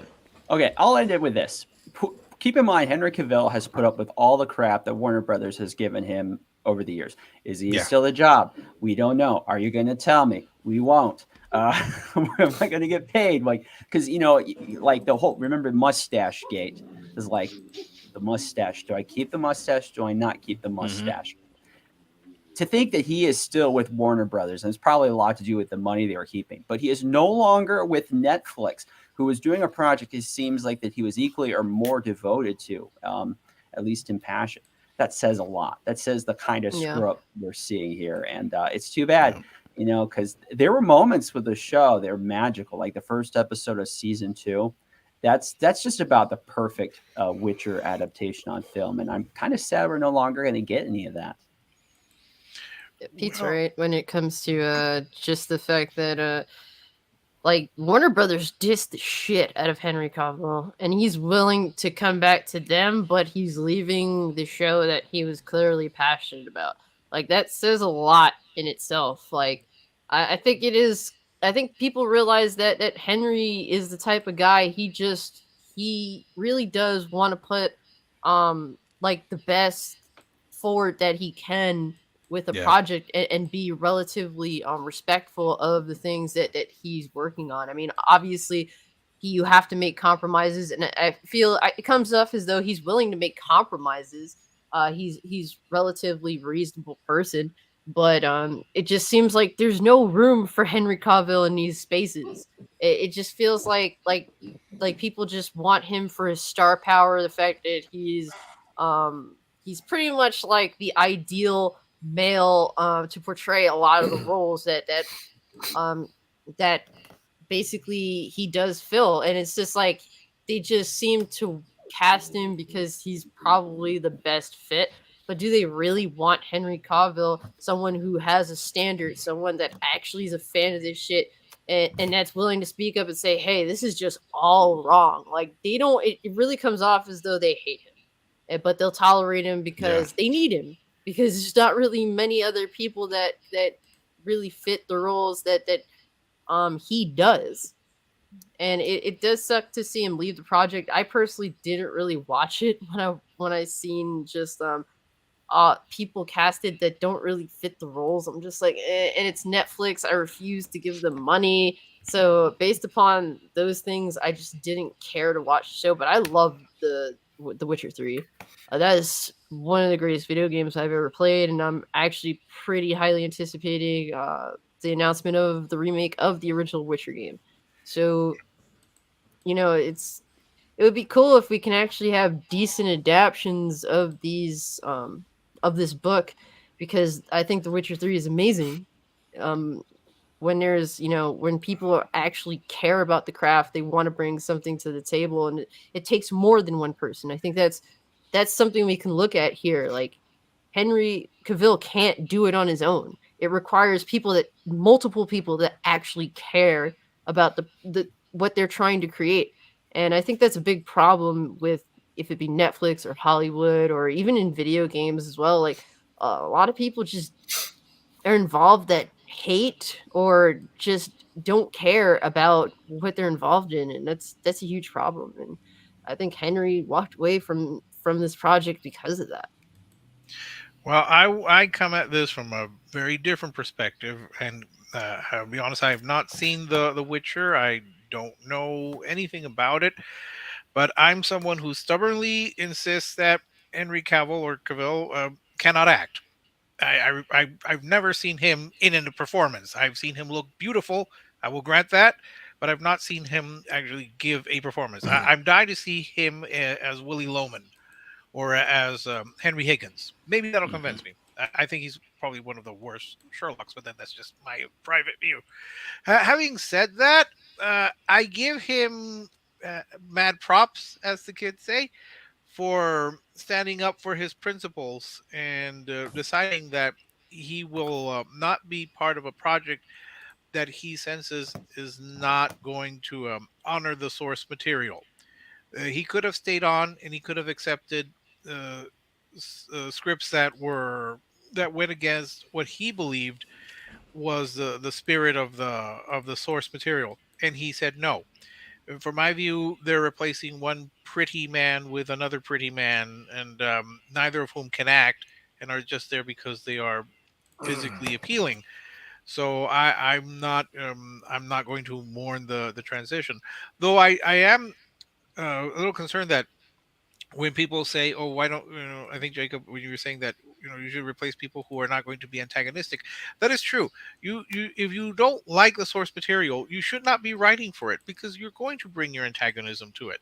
At the same time, you can kill the thing that you love. I believe that initially the writers of the revived Doctor Who, New Who, they claimed to be super fans and they loved the show and they loved everything about it. But what ended up happening, in my view, is that they decided to make it fan fiction and just pervert and wreck what they had built up from 1963 to 1989, so that they could insert their own ideas. And they've made a mess out of that show with everything that they've put in to satisfy their own ideas. So there's a danger of that. You could put in things that uh, please you, the writer, but don't serve the story. But in the end, good for him for standing up for his principles and for being committed to a project and walking away from something that he loved, because he felt that it would be disrespectful to the source material and to the fans. But no, I still don't think he can act. He's beautiful to look at. I've not changed my view, and nothing short of I guess divine revelation will change my view on that. There it is. I think a quick question from Neo here. He says, "Do you think that Henry Cavill's return for Warner Brothers will be a bust since they're only doing one-offs, not share universes?" It really just depends on the writing. I mean, Henry Cavill is fine as Superman. That really hasn't been the problem. It's just been the writing of it. The movies he's been in haven't been great up to this point. It's even kind of hard to kind of pinpoint what you think would be his best portrayal. I think you can argue maybe Batman versus Superman is probably his best portrayal, even though people hate that as it's just a movie in general. But yeah, no, I would say Black Adam is his best portrayal of Superman. where he just shows up and says one line and the movie ends. Yeah. Yeah, that's you, because you still got a grudge over the man named Uncle for some reason, and the Mission Impossible film as well. I've never seen any. I've only seen the first Mission Impossible, and I swore never to watch any others, and I've kept that term. And yes, I'm one of the people who thought Man from Uncle was horrendous, but I'm proud to be in that minority. Yeah, you're also in the minority. You've only seen one Mission Impossible film, but go ahead, Orange. Well, in the case of Henry Cavill no longer tossing a coin to his Witcher, I only saw the first season. Thought it was okay. I mean, I'm not a big Witcher fan, and I don't play the games or any shit like that. But I actually thought he did a pretty decent job. I mean, that show is also a first in the fact that a hunchback got to have sex on screen. So, yay to hunchbacks. You got your representation. As for him returning to DC for Superman, honestly, I said it during our discussion, I liked his Superman. Now, when it comes to his portrayal as Kal-El and subsequently later on Superman, I think he did a good job, because a lot of people continue to smack Man of Steel as the worst Superman film ever. It's not a Superman film, folks. It's he wasn't even Superman in that movie. He was just beginning that journey, taking the very, very first steps. But aside from that, him leaving Netflix because they didn't want to respect the material, you gotta respect this actor for his passion. Actors don't have passion much anymore. They just are expecting a check. And Henry Cavill is willing to be a passionate actor. Most of the people who have passion with their roles are dead. They're no longer alive to do any more films. To see that Henry Cavill having that same amount of passion, he has an old soul that is just purely respectable, in my opinion. Because honestly, I don't see much of any other actors stepping up with that level of commitment. And I wonder, to just thinking about this, it's like, how long is it going to be until they're attacking Henry Cavill as being, the next plug? Like, how long until they give him the Chris Pratt treatment? That's what my question. Oh, they already did. They already did when he they started said that when he was doing the whole dating thing. He's like, I'm pretty much afraid to date nowadays because I'm afraid I'm going to get Me Too. Well, everybody fucking went after him because of that, and he had to backtrack. As for he used to date Gina Carano, too. They give him shit for that. Yep. Well, yeah, that is true. And it's like, God damn, dude, you guys should have got married. Wonder what happened between those two, because they're both great actors and actresses and whatnot. Yeah, it is what it is. Any final thoughts from anyone on the Henry Cavill story here before we wrap things up? Yes, stop tossing coins to your Witcher. Yeah. Yeah, inflation's high, right? So. Look, it's Netflix's loss. Cavill is a huge star. People love him. He's just someone that, he just, like you were saying, he has an older soul. He's kind of how Hollywood used to treat it, where it's like, we all talk about having platforms of being aware of their platform, but old Hollywood, that was very much the case. They were very, very careful how they treated the fans and people, the public. One of my favorite moments, I think, during the production of Witcher season 1, there was in season 2, going into it, there was a scene in the stories and most of the games. He has multiple love interests, but the show had only pushed him towards Yennefer, which is closer to the books.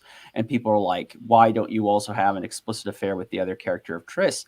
And he said no. He said that would be inappropriate. That would be against what we're trying to do here. That would be against, what's going on with the books. And I was like, whoa, like no one says that. No one says anything like that anymore. Yeah. And that just floored me. And that told me, like, there's someone here with some real integrity that he's willing to stand up. So I think, whenever the tide moves and that is more the norm again, Cavill's going to do great. And I mean, I'm sad that he's no longer be with Witcher, but it's their loss.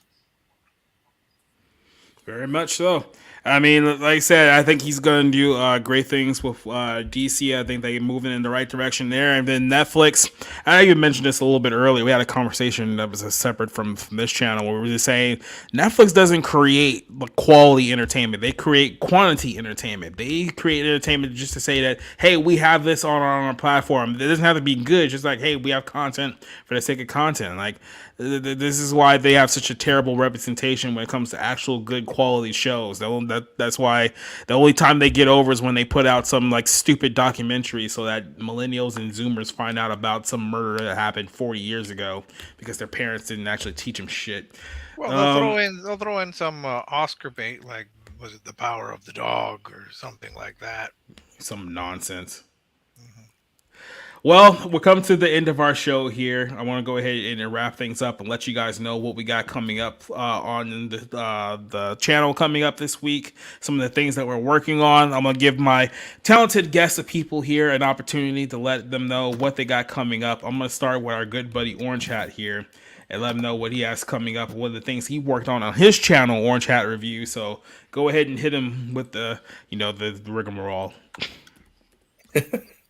Well, I'm Orange Hat Reviews. I do movie reviews, entertainment news, controversial stuff in Hollywood. I also do mystery reviews and guest choice reviews where guests can come on where they get to pick the time, the date, and the movie, and we talk about it. And mystery reviews I do each week, Tuesdays, mornings at 10:30 a.m., I just got done doing today's mystery review this morning, which was the movie The Hunted. Next week's review hints are autism and military. So Power Rangers. Nope, not that one. But if you know it in the chat, don't spoil it. But yeah, that's it's pretty obvious for a lot of other people, but apparently Society Reviews thinks Power Rangers is military. Hey, you said autism. That's all I heard. Oh, okay. But yeah,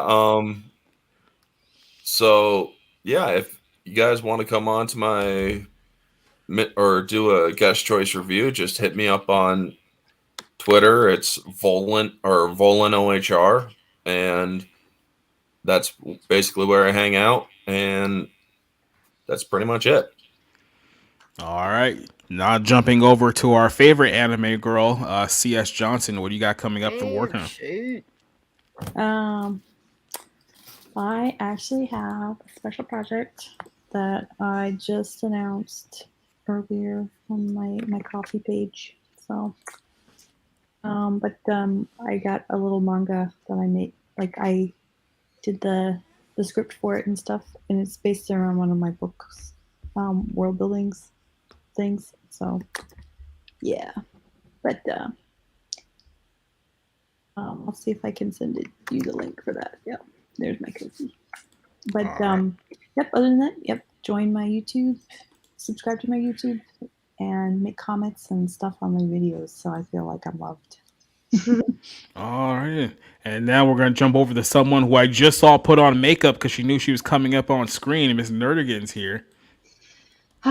Well, this has been a very interesting, 24 hours. I've been under a lot of stress. Hopefully, I can survive the next 48 hours, considering how stressful my life has been. But I digress. Well, right after this, I'm going to be recording Fairy Tale 100 Years Quest, which just came out in Mashima. Well, I should say Atsuo drew the art, but we're going into a straight-up fan service chapter because it takes place in the past, so it's true to fairy tale form. But I do have some articles that are going up on Bounding, one about the situation with Bridget, where, they call themselves brisket stands. I don't get it. But they think that Daisuke planned it all from the start. Nah, they're just pandering to you. You are just drunk on some delicious trans Kool-Aid. I don't know what else to tell you. But I have, there's this Japanese actor that got roasted on Japanese Twitter. I don't know if he's still getting roasted over how he wants basically Japan to get woke with the times. And it's been fun to watch that.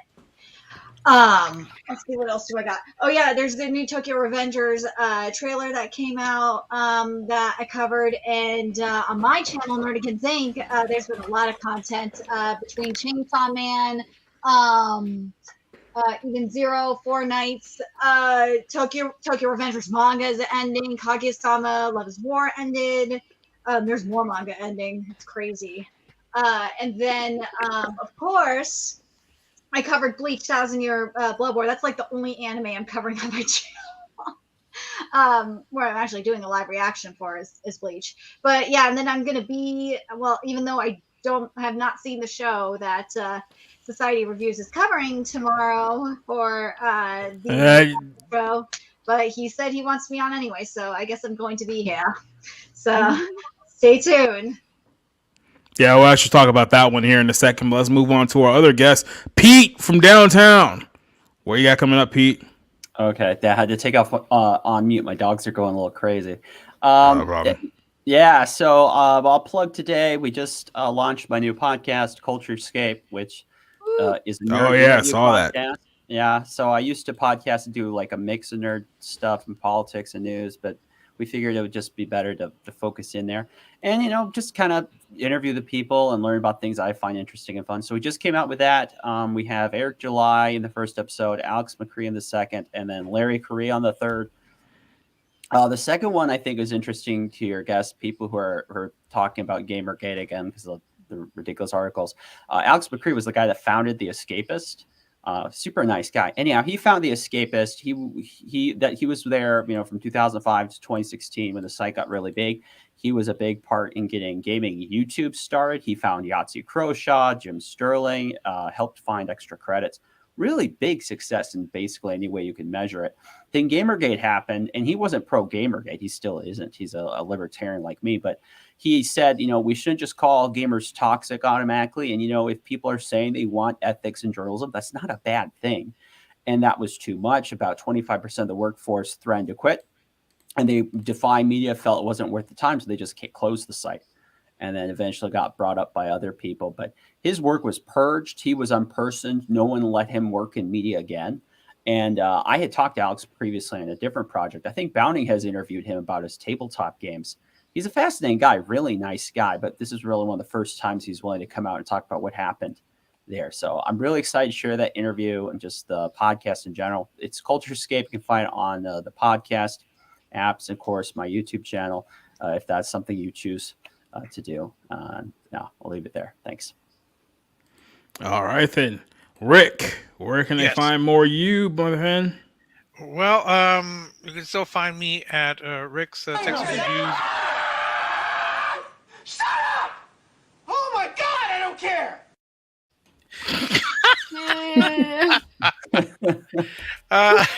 So mean.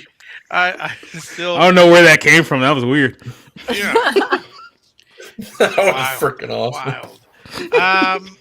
So I'm still trying to write the reviews that I've that of the movies I've seen. I just got through a Triangle of Sadness and Tar. So I just posted those up. Hopefully I'll be assuming that my car, which got the check engine light again, awesome. Assuming that the car survives, I'll be hopefully be watching Till and my policeman with this generation's Gene Kelly, and I'll also be finally watching the original Halloween. That is on the my God. pipeline. Exactly. So I'll finally lose my Halloween virginity, because Halloween Ends was not a Halloween movie as far as I'm concerned. So I'm just trying to catch up on reviews, and I'm toying with the idea of writing a response to that pandemic amnesty essay from that professor. I don't think I've ever been as angry about something as I was about what she said and the responses. God help me, but that was probably the longest Twitter thread I've ever done, because there's still a lot that I went through. Oh yeah, still going through about all that, and for people to just say, oh, oopsie, my bad, let's be friends. I don't know if I can do that, so I'm toying with that idea. I have not decided whether or not I will, but just trying to catch up on reviews, trying to clear my DVR and watch some of the DVDs. Looking forward to revisiting was it an 80s comedy? So yeah, that's pretty much it, and hoping that the issue with the car is not going to be big. It shouldn't, because I paid $600 and you still can't get it right. So we'll see. Yeah, I mean that whole thing with the people who's talking about, hey guys, can we just be friends now? And you notice there's been a lot more stories of people who's either family members or people close to them have just suddenly died for no reason whatsoever. So yeah, I think there's a reason why they're starting to come out with it. Hey guys, want to just be friends and forget about everything that happened over the last couple of years? It's like, no, not at all. Well, that's a story for another day. Let's finish it off with the other cat on our podcast tonight. The final one, Cole Classic Cage. I know you got something coming up on your YouTube channel as you reach in on 1,000 subs. Yeah, we're like 10 subs away from hitting 1,000, so that's pretty big for someone like me who feels as though I've always been very small. So, hey, I'm excited to have that under my belt.